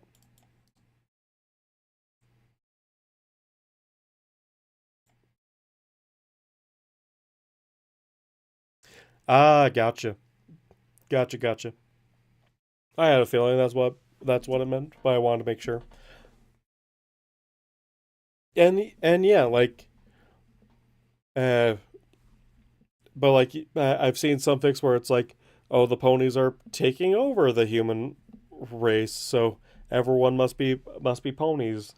Uh like semi similar to how Friendship is Optimal is, but more forceful and less uh unless I will only take people who willingly want to be a horse. For example, should be converted into ponies. Ponies are just better. Humans are evil, and if you're a human who doesn't want to be converted, then you're evil. Fair. Like I said, I don't want to read it for the writing. Sometimes the original writing is very good, but there's a lot of terms that are typically thrown around in the original that people just pick up and use and then don't explain it. Like for example, Fallout Equestria Heroes, a good fic, one of the core five from what I've heard, but it doesn't tell you what a pipbuck even is. So unless you've read the original series, original fic, or know about Fallout in general, you're completely lost what the hell a pipbuck even is. Or like for what's another example? Like Ponies After People. Like this great event where all the humans disappeared off the face of the earth and now only ponies remain. Like there's a lot of fics that explore that sort of thing. And it's like, well, what happened? Where'd all the people go? What's going on? I'm completely lost here. And it's something that the original fic explains, and the original fic is the last pony on Earth, and they expand on that universe, and Starscribe does a really good job of doing that. But each of those spin-off fics generally, not all the time, but they generally assume that you have the knowledge that you've read the original, so they don't bother re-explaining themselves. And like it's good for people already in the know, so they don't have to keep on relearning the same things over and over again. But it makes it really hard for someone coming into the series to know, well, what the hey is going on. Oh, fair. I'm just trying to explain why it has such a massive divide in the response fix. Fair. Honestly, very fair. There's a lot of controversial fix out there, and uh, and just the whole blatant humans are evil, ponies are good thing.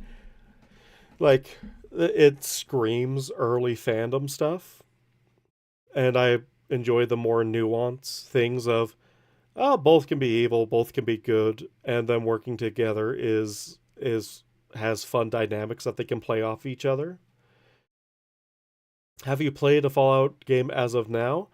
I still have not, but I've now at least watched playthroughs of most of the Fallout games, mainly 4, because there's not many people that post full 100% playthroughs of New Vegas or 3.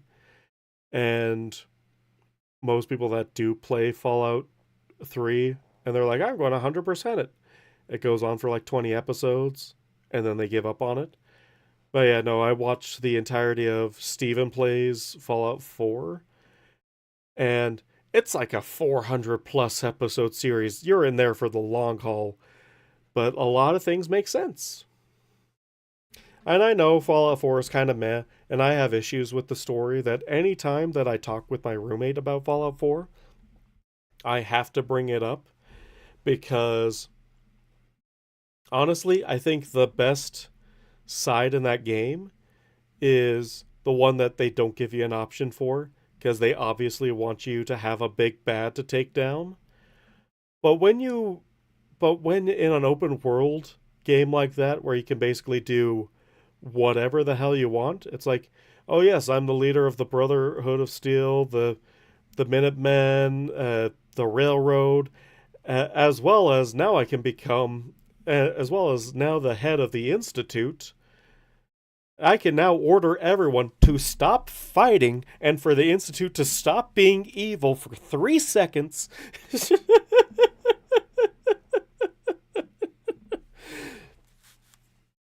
like, honestly, Fallout 4 could have had a great story where, honestly, the best case scenario for the Wasteland is the Institute. But the Institute just has to stop being evil for 3/4 of a second, which they will, because you are now in charge of them, and they actually will follow what you do because now you're chairman of the board and you can change it. It like them just having a limited power source to do more of their experiments because they're like the only ones actually trying to, you know, fix the whole wasteland rather than just the world is shit and we just live in it. We're going to scrape by. They're not scraping by. They actually have the ability to help out people. And it's just because of poor leadership that they haven't yet. And they definitely could. And since you're an outsider, you know what pre-war looks like, and you know the struggles that the people of the wasteland are going through because you have to in order to get into the institute in the first place. You could tell them, "Stop it. I'm in charge now. Deal with it. We're going to be helping these people, not trying to replace them."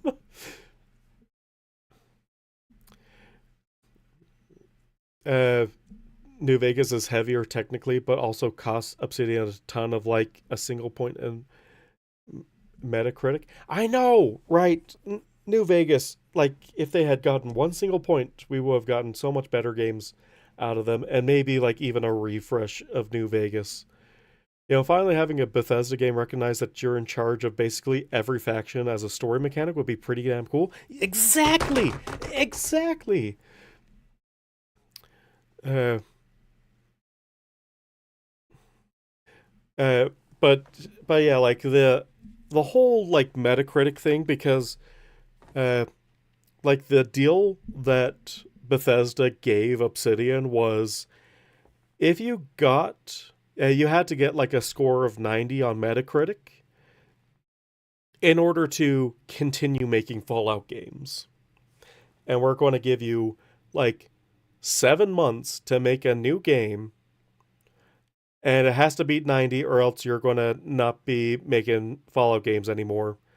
And they did it, and it was a fantastic game. Most people say it's the best game in the series, outside of like the original Fallout 1 and 2. But but it was like 1 point less than what they needed. So Bethesda completely shut them down and be like, nope, you're not touching another Fallout game ever again because yeah, it's our IP now. There's a fic I believe that the writer has pulled. I don't remember the name of it, but it was hilarious. The human wound up taking over the Crystal Empire in pony body and an anthropony Equestria. Oh, that sounds familiar.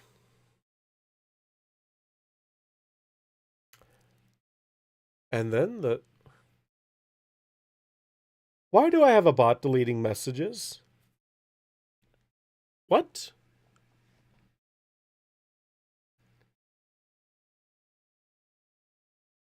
It always makes me sad when fics get taken down. 100%. This is why I support FimFetch, because they have an archive of all the fics. Some words might get taken out because they. Like, one of the things that. Like, one of the original trilogy fics that I've really got into, not the earliest, but one of the early, was uh, My New Life, living my life with ponies and whatnot. It was a human equestria fic that turned into human turned pony fic. It was pretty good, but it got taken off of FimFiction uh, because they put in songs and whatnot, and they rewrote the songs to make them more pony-ish versions of them, and that went against FimFix TOS, even though, like, I kind of agree with them on the point is, like, why is music from Friendship is Magic okay to put in fix, but music that's not from Friendship is Magic is not okay? Like, if it was just a blatant no lyrics at all, then that's different, but you're only being like, but only saying, hey, only fics from the show, only songs from the show can be included. It it puts a lot of fics at risk if they ever get too big, and or if the moderators just don't like that person because they can be like, well, I don't like your writing now. Here's this reason for why for why it's getting taken down. I started keeping a copy of the Finfic archive a few years back. Yeah, that's what I'm starting to do. I just need to find a place to store it, honestly. I have plenty of storage space, but I want a dedicated storage space.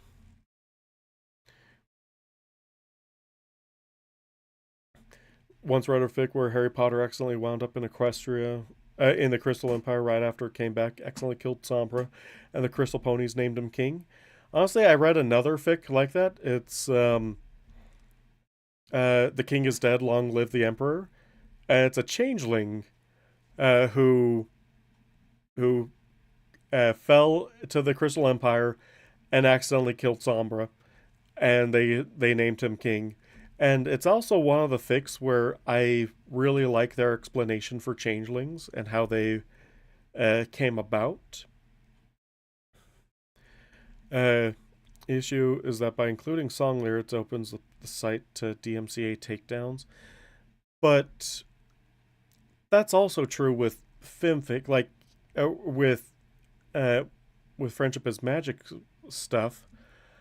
But the thing with Friendship is like, are they just assuming Hasbro's always going to be like nice enough to not take down lyrics in in the body of fan fictions? Like, they're cease and desist happy a lot of times. So that's why I'm like, either it should be like a blatant ban on music and fics, or of copyrighted music and fics, or it should just be everything is acceptable. Like, yeah, you could make an argument that Hasbro might be more lenient with with pony songs being used in pony riding, but that could change any time.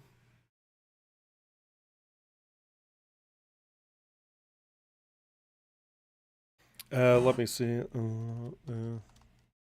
Long live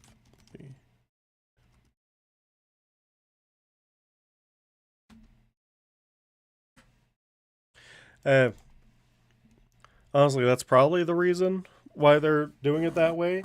I just don't agree with them, especially since there's so many fics that I've read that technically break it, but they've never really had an issue, and they've been up for over a decade now.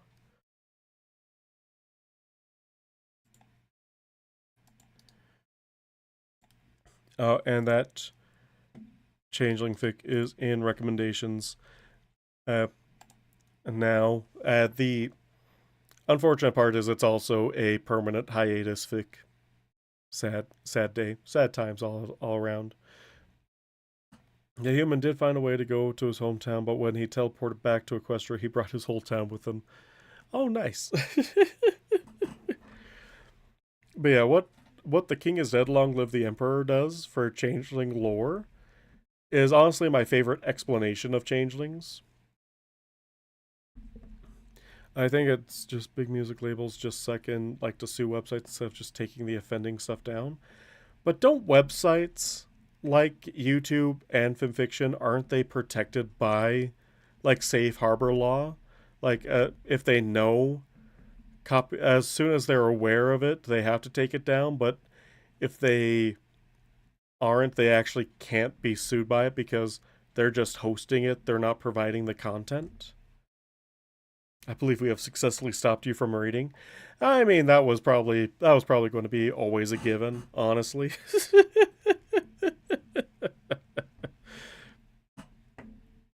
But yeah, the I always liked the idea that changelings are a corrupted form of another living creature. I saw I saw some artwork early on where it was ponies who were cursed, and that's how they came about, and they bred, so they kind of forgot their origins. But what they do in Long Live the Emperor is that it's actually they used to be crystal ponies. Long before the Empire got uh, long before the Empire got sealed away. And the Empire, when it got sealed away, there was a few changelings, or there was a few crystal ponies outside the Empire, so they still had a technical connection to the Crystal Heart, but without it being in the physical world anymore, they were much weaker than other pony races. So for survival reasons, they decided to cut off their connection from the heart, and that cursed them from beings that, like, since crystal ponies are the only like beings that we know of that operate basically on emotions, to changelings who can't live without emotions. And it just makes such a good connection between the two species, that it's a corrupted, cursed thing that these people did in order to survive, after, so because it makes sense that people in the Crystal Empire, people move around all the time. There's going to be people outside the Empire whenever it disappears. Sombra couldn't have gotten them all. And then changelings just kind of show up, but there's no like tales of changelings, at least as far as the shows shown us. Like, I know they tell us in the comics about how changelings came about, but that feels really weak. That's just like they were always evil. I always like the downfall kind of deal of species, or like the downfall was like the path to hell is paved with good intentions and all that. And their intentions was, in order to survive, we have to stop relying on this ancient artifact because it is no longer here to give us the strength that we need to survive. And I'm like, cool. But then, oh no, it went wrong. Thus, a thousand years of changelings that have completely forgotten their history, like, except for the first generation, which knew what happened. They just didn't pass it down, or even if they tried to pass it down, it got lost to history. Oh, dropped a link in recommendations to a story where a changeling runs a pizzeria. That I've seen that one come across my recommendation several times. I just need to read it. It's on my to read later list. But yeah, that, like, cursed ponies. That's where it's at, and it seems kind of be like where V is sort of going with his version of Chrysalis, but it's still hidden from us. Maybe eventually you will find out what Chrysalis actually was. There's actually three of them by the same author. Oh yeah, yeah. Like, it's going to be a fun time when there's multiple of one story. As long as it doesn't do what Off the Record did, which was anytime they wanted to tell a side story, instead of just telling the side story, they would decide to be like, okay, read the side story here, and then continue on as if you've read the side story.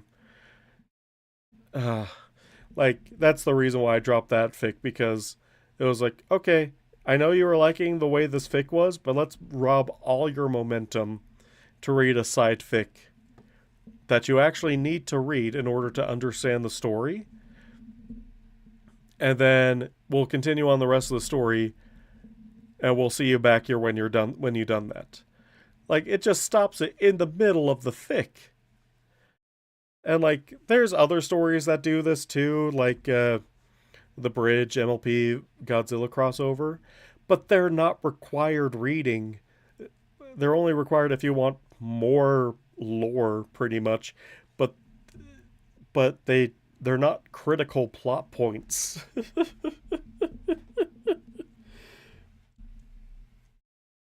The three pizza stories are all one chapters, and they're all one shots, and they're in the same universe. Okay, that makes it much easier to read, but still, it's going into the pit that I call my to read later list. And also off the record, like I enjoyed the story a ton. I got a little bit Gary Stewy at some points, but it was overall good. But I still haven't finished it just because it kept on pulling that stuff.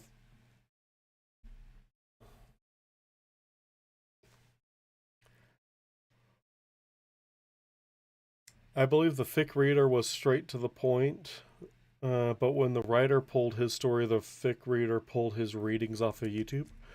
Uh, which story is this? Is this uh I actually don't know uh which story was this? I can wear a mask because let's see, human to go to his hometown.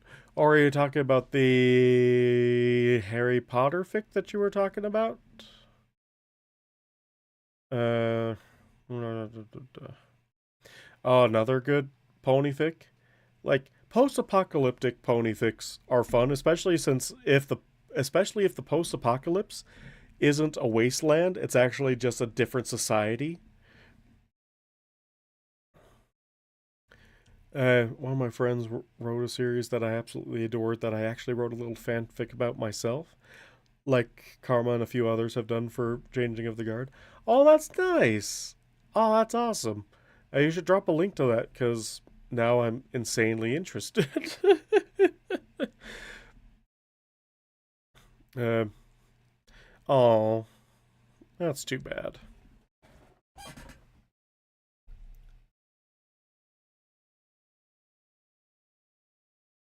Oh, it was a Rescue Rangers.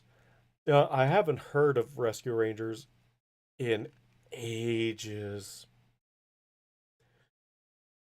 And maybe I'll read this and it'll make me want to get into the series again so I can remember what's happening.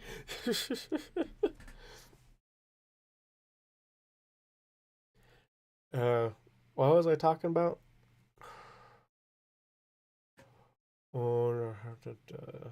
Oh, another good fic that. Oh, yeah, post apocalyptic fics that aren't just collapse of a society. They're a. Well, society collapsed, but we rebuilt and whatnot. Much like Cryo 7 is a post apocalyptic fic, but it takes place in space. And there's not really much post apocalypticness there. It's just Equestria is not there anymore. Uh, as well as this other fic uh, called Awakening. It was by this guy called Solo Citizen, and he actually had this huge series planned out for like basically elements of harmony returning. And it was a similar thing. Equestria got destroyed at some point, space age stuff. Unicorns have forgotten their like that they could do magic. Pegasi can't really fly anymore. Like the whole species kind of forgot what happened or forgot their abilities because they've lost connection to harmony after whatever happened to them. And it was like a slow reintroduction of like people finding things again. And he got through and he finished two of the books, and then he said, I'm focusing on my other projects, which good on them for focusing on their other projects. But it was a really interesting series as it was going.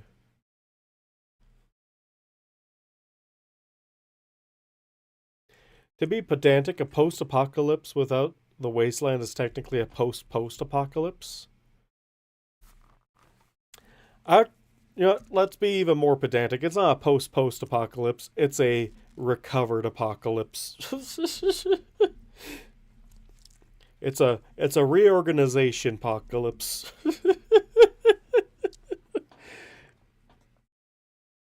but I do like the differences between these two space stories because Awoken was the first one I read, and it was really cool to see ponies in space and whatnot. And woo, but they didn't have magic, and oh no, what's going on here? And da, da, da, da, da. But then what I like about Cryo Seven's world is that ponies are there, but so are a lot of other species, including humans. And it's just like a kind of Star Wars esque, Star Wars, Star Trek esque thing where people are living day by day. They interact with different species all the time. We follow ponies around because, it's a pony fic, and suddenly the main character is undercovering some deep conspiracy and whatnot that's been hidden from the public eye but is in plain sight and stuff like that. And it's such a cool idea, and we get to see characterization and whatnot, and it's a fun time all around. Unfortunately, also on indefinite hiatus as well. It's a good long read if you do want to read it. Highly recommended though. Good space horses. I also need to find more space horse because sci-fi has always been my jam over fantasy. I like fantasy. I love fantasy. Don't get me wrong, but sci-fi has a pull that cannot be ignored, which is why as much as I love magic and fantasy and whatnot, I can't get into Brandon Sanderson's work as much as I can get into Project Hail Mary and The Martian. My first Ponies in Space read was Changeling Space Program. I still need to finish Changeling Space Program. I've I've finally finished The Martian, but I haven't finished reading Changeling Space Program yet. Uh, it was updating as I was reading it, and I have a thing where if I can't binge it all in one go, it's insanely hard for me to keep keep going at it, even if the updates are regular. Like that's what happens to me when I start reading like Star Scribe stories because they release a new chapter like every week or like every other week. They have the whole book written out. And they're just releasing it on a schedule, but I just can't do it. I have to binge it. I have to binge shows or else it won't happen. Same thing happened with Castlevania, honestly. I binged the first two seasons on Netflix because that was the only seasons that were available. I'm like, oh, that's such a great show. And then a year or so later, they're like, no, it came back. They got more seasons. Ooh, they finished the story. And I'm like, ah, oh, sweet.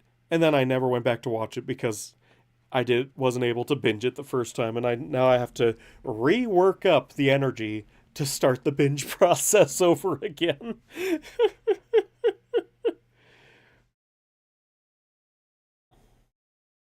That reminds me of A Home in the Black. Ooh, I'll have to look it up. Imagine Idle being the crew of Changeling Space Program. He'd definitely be confused.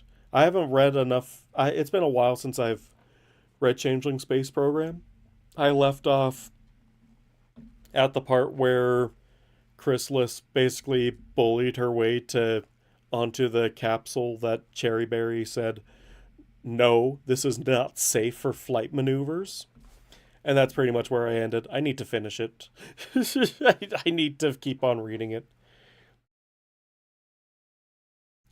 Weekly is long enough for me to forget at times, but daily of The Martian and waiting for the chapter to drop was amazing.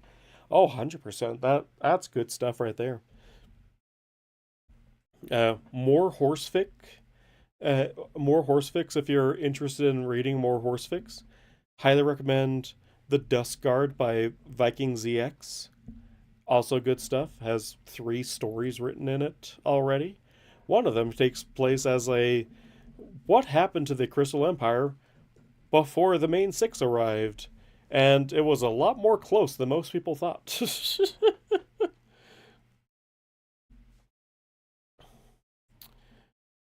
I would be highly surprised if Chrissy don't become close friends, if not more, with Cherry. I'd be surprised too.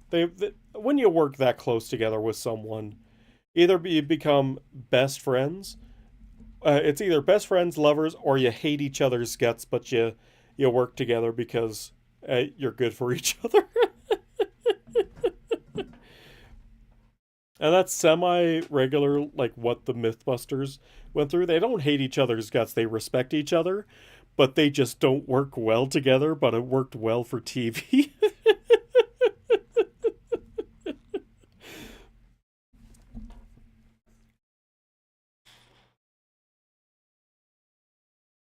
When Cherry was trapped in space, Chrissy was worried about her.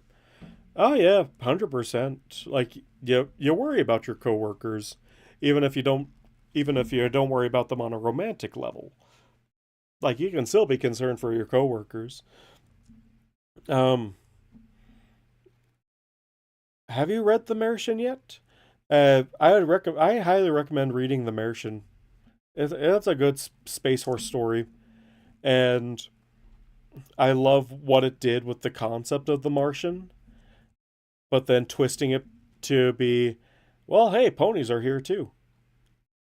And it also took out the random casual cannibalism that's in uh, the casual mention of cannibalism that's in the original book. If none of you have read the original Martian, it's it's a wild trip. Mars really wanted them dead. Yeah, a lot of times. But Mars really wanted them dead, bringing life back to Mars and whatnot. I just love the road trip sequence that they went on. Uh, a lot of the things that happened with that story is great, and I love how it even improved on The Martian in a lot of ways because The Martian gets really boring at certain parts. The first part's good. The last part's good. The middle part sometimes drags, but it's all real good. Like honestly, The Martian, it I really love the story until he gets in contact with Earth. Then it kind of drags. The cross Mars journey kind of drags. It's really interesting, high stakes and whatnot, but also kind of drags. And then the last part is high octane fuel. And I also love how they call out the movie decades before the movie came out. Is it really a survival story without cannibalism? I mean, yeah, you can survive without resorting to cannibalism. We don't want to turn into Wendigos, right? But I was just shocked when I was reading The Martian, and then they just casually mentioned like, oh, I might have to resort to cannibalism if this doesn't work out, and I'm like, wait, what? Don't tell mom, or else she'll worry. And I'm like, oh my gosh. Like, yes, they really prepared for everything, but holy shit.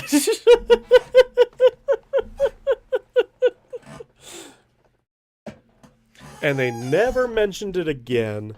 So, like, it really set up the stakes for everything, even though the stakes kind of didn't really pay off because, like the everything with the movie was everything with the book was kind of like not really high octane or anything because they just really thought through their program the problems that they were facing rather than I'm going to do an Iron Man, which he mentions in the book. I want to do an Iron Man, and they tell him no, shut up. We're going to save you without you puncturing your suit, and then they do, and it was just super funny how the movie in certain parts just completely contradicts the book because it makes better cinema, as well as the book calling out if this was Hollywood, we would all be in the everyone would have met me in the airlock and we would be hugging it out and whatnot.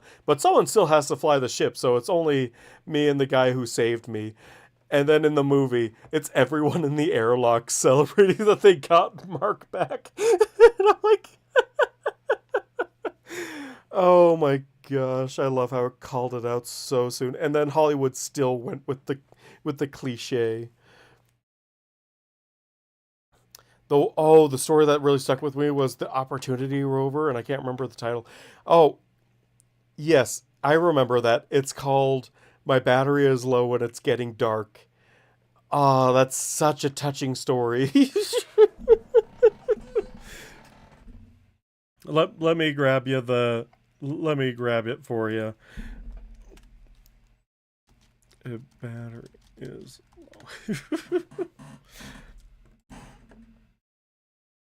As soon as you mentioned Oppie, I knew instantly that that was the story that you were going after.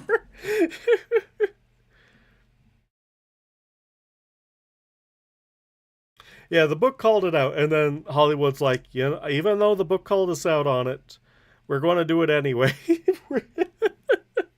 And also, like, instead of having the, you know, the extra vehicular specialist uh, do all the Watney saving, the captain's like, no, I have to do it. In the movie, I'm like, really? They're just going to, like, what, are they going to kiss at the end or something like that? Are they building up a love story here? And in the book, it's like, no, they just had the EV specialist go and rescue Mark while the captain was doing, you know, captain things. Oh, they're like, it's so funny how they raised all the stakes in the third act. Be, like, they had to, but there were so many more terrifying moments in that book that they could have pulled from than just saying, hey, we're going to do Iron Man as well as we're going to do the cliche, I have to save him because I'm the one who left him part. But it was still a great movie all around and probably the best book adaptations that I've seen in a long while. But yeah. Oh, also, I have to do a shill for this because it's such a good book. If you haven't read Project Hail Mary, read it. If you can get on Audible, even better. But read it. It's so good. You will not be disappointed. And I cannot reveal many things about that book. Because anything's a spoiler because you wake up as an amnesiac. So everything is a spoiler in that book. It's written by the same guy who wrote The Martian. And he took it to I'd say it's his magnum opus. It's such a good story. And you feel for every single thing that happens in that. And oh my gosh, every single character that they wrote in that story, top notch. I love every single person in that story, even if it's a love to hate them and a, oh, I hate what they're doing, but I understand it. God damn it. Yes, there's going to be a movie on it, and I hope that they do it well, or else they're going to have the entire sci-fi community tear them apart over it. It's going to be the movie that I see at the midnight premiere, 100%. I haven't seen a midnight premiere since I was like 9, and I'm going to see that as a midnight showing because holy shit, I want it. I want to watch it so bad. I hope they do it all justice. I'll wait for that because I can't seem to read non-pony books. Fair enough. Fair enough.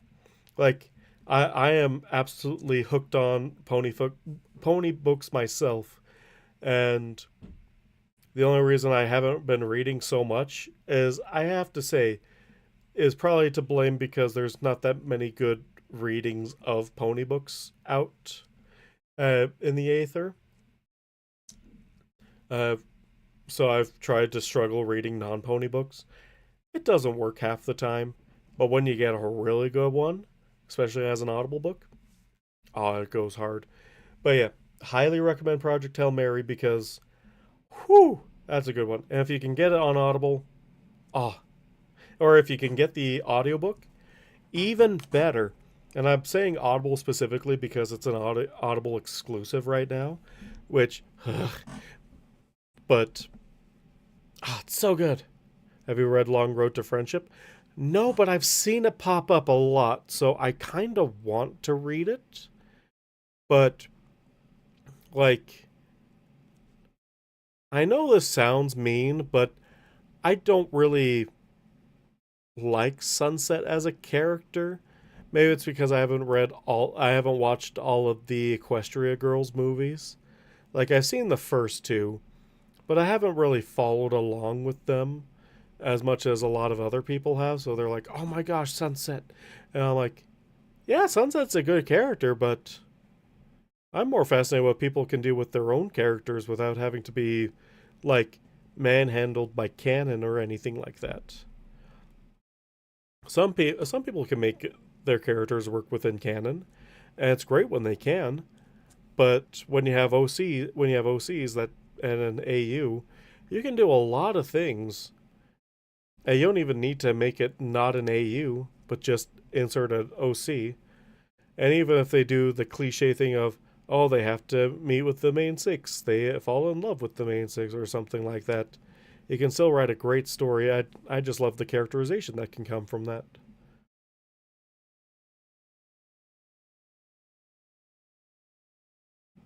As long as you saw the first movie, you're good. Yeah, I mean, the second movie is the best one. Honestly, I watched that one before the first movie because there were so many cringy parts in that first movie that I actually couldn't physically watch the first movie. I actually had to watch a reaction to the first movie in order to make it through it. And even then, that wasn't enough in some parts, and I actually had to, like, mute it in some places because I just couldn't stand it. Hey, it's not that I don't like Sunset, it's just I don't like Sunset as much as other people in the fandom like Sunset. Like, must mustard and ketchup girl, she's great. She's a great foil and whatnot for a lot of things. Eh, like maybe it's because of my bias of when I read horses, I want to read about horses, not humans that used to be horses. But then if you take Sunset out of being a human and make her back into a horse, like that's kind of her character is that she liked being human much better than being a horse because that's where all her friends are and whatnot. So I I'm just more into horses being horses rather than uh, humans horses pretending to be humans but they prefer being humans kind of deal. The elements throw two curses on her when they purify her. They make it so if she's asked a question, she has to answer truthfully. And second, if she was asked to do something, especially if the word please, she had to use it unless it was harmful or wrong. I bet you don't even like Opaline. Okay. Opaline. Hmm. Opaline's an interesting character. Honestly, I didn't mind G5 all that much. I think the movie was fantastic and whatnot. And if the show had more time to breathe and wasn't split between both YouTube and Netflix and all their resources split between those two, it would have been a much better show. Oh, hold on. My roommate's knocking on the door. I'll be right back.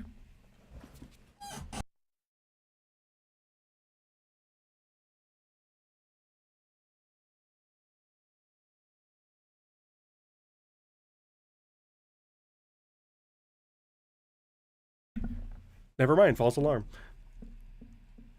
Izzy as best G5 unicorn. Although I don't know. I like Alpha Biddle. Alpha Biddle's really fun. Izzy as a descendant of Vital, 100%. I can get behind that. 100%. Uh, but but yeah, G5 definitely just needed time to breathe because it was a whole new show staff, and they just needed to get their feet wet with writing stories and whatnot. Because if the same show staff was writing G5 that was writing G4, it would be it would have been hot off the starting line, and it would have been a great show. But there were two things that held it back. One, new show staff, but everyone was expecting seasons 8 and 9, but got season 1 instead. And also, they tied themselves to G4 too much. Like having that tie back to G4 was cool in the movie, but it never really got explored and just really hampered their ability to actually play around in the new world that they got. Because they introduced some new, very interesting characters that we definitely did not see in G4 and would have been. And now we're wondering, well, where's all this new stuff coming from? Like Opaline and whatnot. Like, oh my gosh, where's this fire alicorn coming from? Where are these like shadows that like steal your voice? Like what's this like weird tiger hybrid thing that lives in the snow and can control people and control people's minds and stuff? Like there's a lot of interesting character concepts, but when you're linking your show so heavily to G4 to get the bronies involved, yeah, just kind of you're shooting yourself in the hoof a whole lot. If it was their own universe with no ties to Gen 4, I think it would have been a lot better because then they didn't because they it would have grown naturally on its own. Yeah, they wouldn't have gotten the bronies in from the get-go, but at the same time, the bronies were kind of like aging out of it at the same time. Most of them, most of the bronies that I've met in recent years have like slowly been transitioning to furry status because G4 is ending and the fandom is slowly getting smaller and smaller. It's not going to. It's. I don't think it's ever going to die, but it's definitely not at its height anymore. She was a snow leopard, I think. Yeah, like lots of cool characters, but definitely should have been its own thing rather than uh, the far flung future because they never really did anything with it. Like it could have been really cool, but they never really focused around the mysteries of of uncovering the past like they were hinting at the entire time. Oh, let's uncover the past. They did that like maybe twice, and then but other than that, never touched it again. And it felt like they were just kind of written into a corner. So hopefully G6 when it if it ever comes out will have a lot more chance to be its own thing rather than a tie back to to Gen 4 just because Gen 4 was popular, so everything must link back to Gen 4. I mean, they can pull from Gen 4 100%. Like they pulled the Schmooze and T-Rex from Gen 1, but they never really made a definitive, oh yeah, Gen 1 far flung past to Gen 4. That was like it was just inherited from it and just like hinted at, but they never made it the main thing of it. And so it allowed it to grow on its own. We got a lot of cool things going on with it.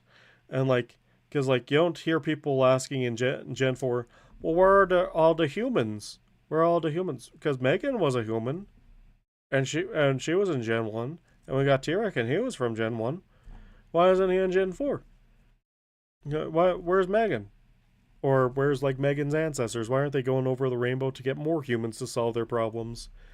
People, one, like people who are asking that are OG fans and already understand not linking the show so far to the past, but also it would just suddenly be weird having to animate humans.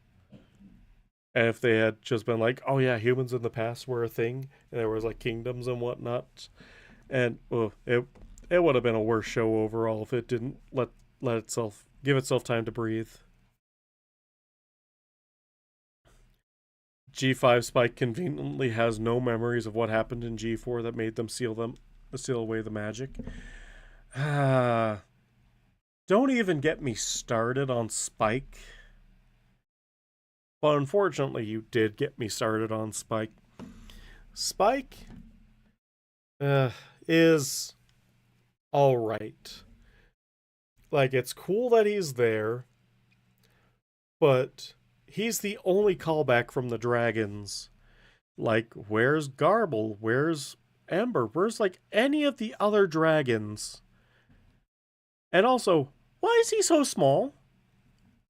Like, he's big compared to ponies, but dragons are bipedal until they get too big to support themselves onto, so they go to 4. But then they don't look like giant ponies with claws and bat wings on them. Like, I know it was an animation budget limitation and whatnot,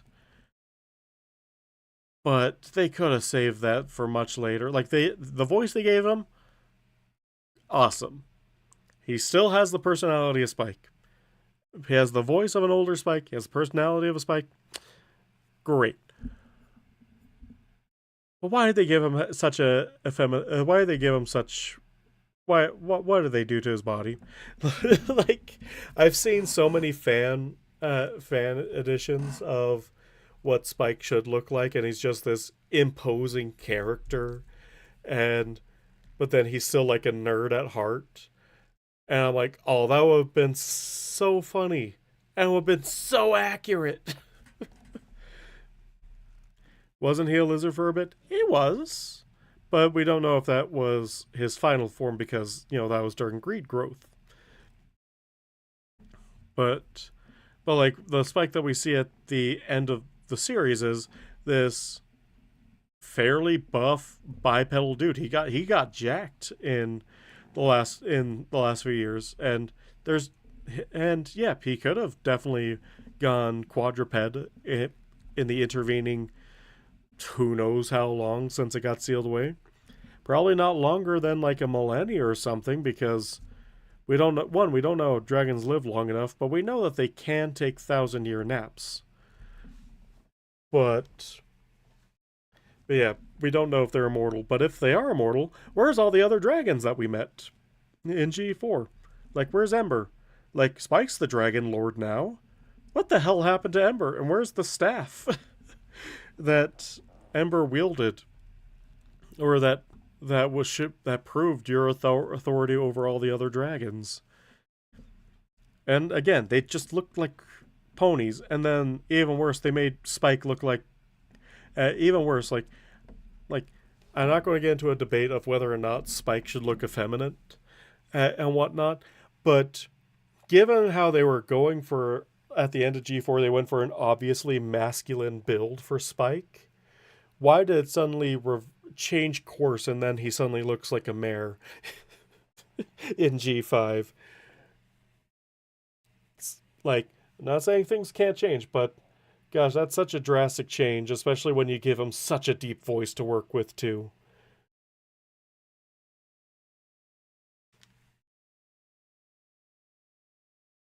You've recently been reading a fic where a human gets turned into smog from the Hobbit, winds up in Equestrian after a long nap, meets Fluttershy, and accidentally befriends her.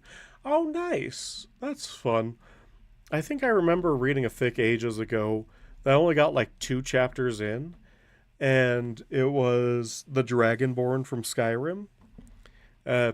After consuming so many souls of dragons, got transported to Equestria by accident, like accidental reincarnation or something like that, and got turned into this all-powerful dragon. And then suddenly, shouts became even easier because anything a dragon says is a shout.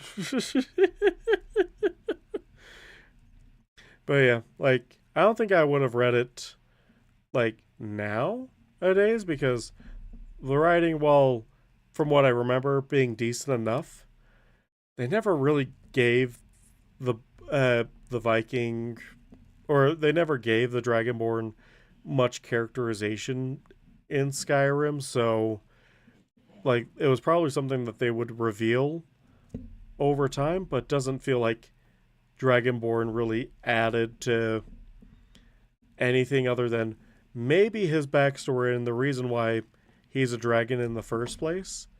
But they could have just copy pasted him with any other human character, and then suddenly, oh gosh, I'm in Equestria now, and I can do shouts and whatnot, and holy crap, I can do things. Like, it's just one of those things where the backstory didn't really, like, it was like either it wasn't long enough to show the backstory of the character, or it should have led with the backstory of the character so we would know like how he changed when he became a dragon. I vaguely recall a fic where a changeling wound up in Tamriel and ended up traveling with the Dragonborn. Ooh, that sounds interesting, actually. I remember Diaries of a Madman. That was an interesting one. The Lunar Guardsman, though, I haven't heard of that one. The author decided to do a total rewrite, then the story died, sadly. Yeah, that tends to happen, unfortunately. Also, I just realized it's getting late. I've almost been at this for 3 hours now. So, I'm probably going to call it here just because I have some things to do before I head out and eat lunch with some friendos. Because we were supposed to do that yesterday, but then they were busy yesterday, so we decided to move it today. And that's why the stream's today, because it fit more better into this time slot. And I have done zero reading. Yes, that is usually the case of what happens. I've actually done negative reading because last stream I basically deleted all the reading that I had done up until this point because my microphone was doing something and it didn't work, and I don't know why it did what it did. But now it's fixed, thankfully. So anytime I actually do some reading, I could actually read. Maybe, possibly. Probably not. Knowing me, it's probably not.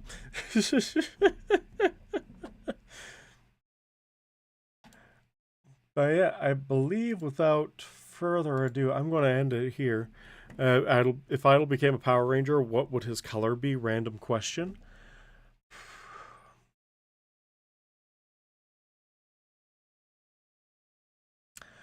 Honestly, it's been so long, and I never.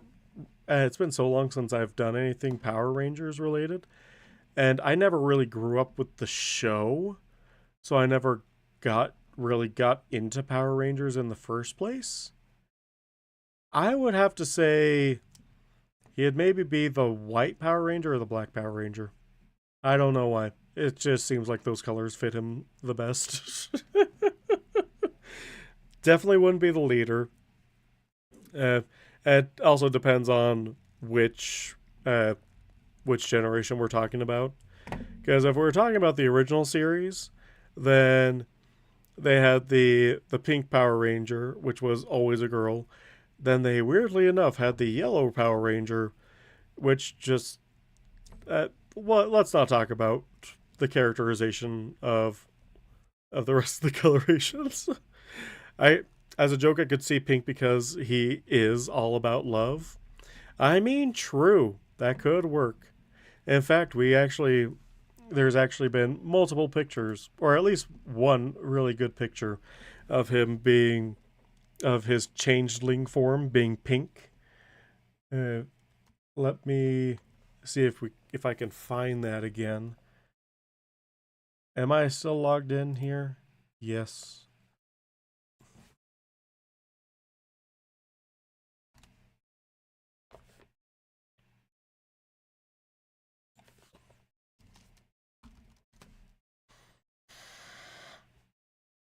Am I really going to have to?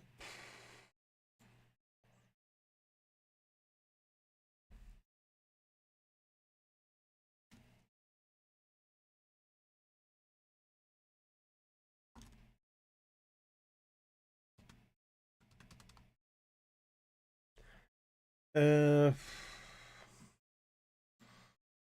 hold on. How do these work?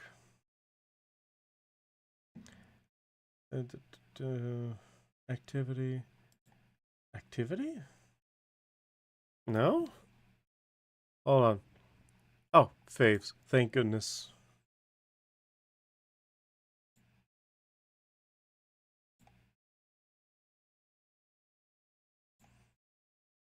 Gosh, I have to really go far back, don't I?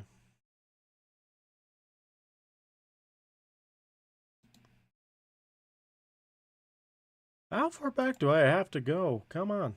Keep going. There's some Warhammer 40k, so I'm getting closer.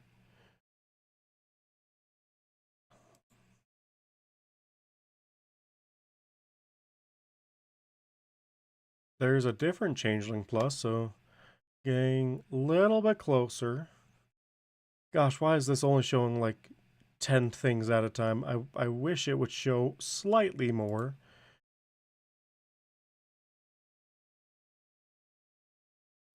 There we go. There's Idle.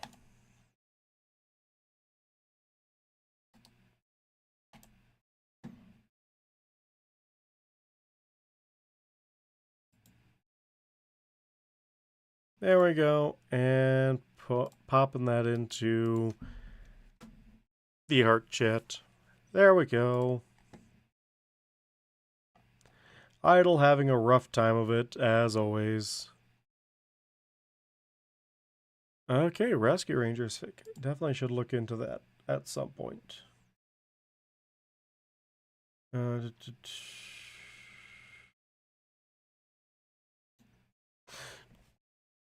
still want to see some art of Circe as mini Pink Lestia. That could be fun. But I'm not the artist to draw that because I don't. I can't do art. Unfortunately, you'd have to actually commission someone that can do art, like Scope, because unfortunately, all I could do is plushes at the moment.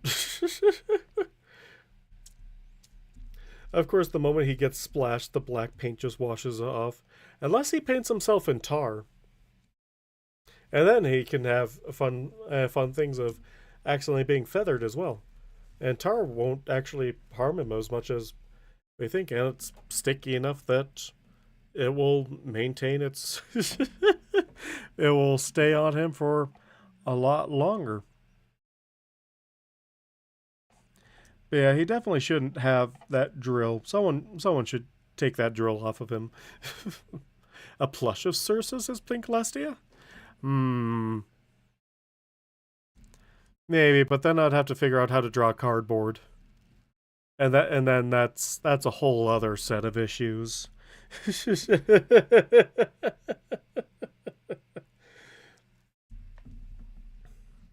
Oh man. But anyways, thanks y'all for dropping by. Hopefully I'll be on this time next week. I would say hold me to that, but my track record hasn't been the best in the last few years. So I'll let y'all know when I know. Sound good? Does that sound good to you? Because it sounds good to me.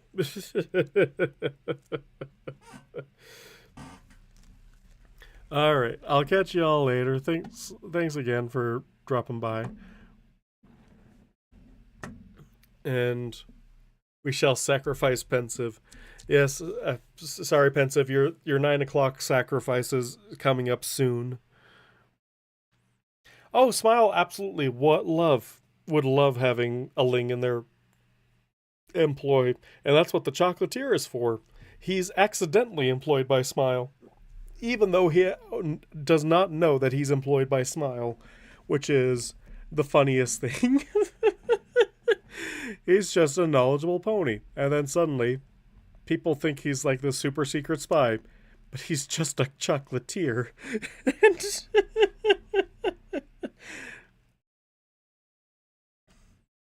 Oh man.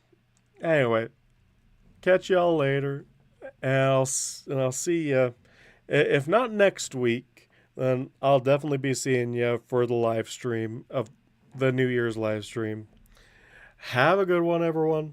I'll catch you later. Bye.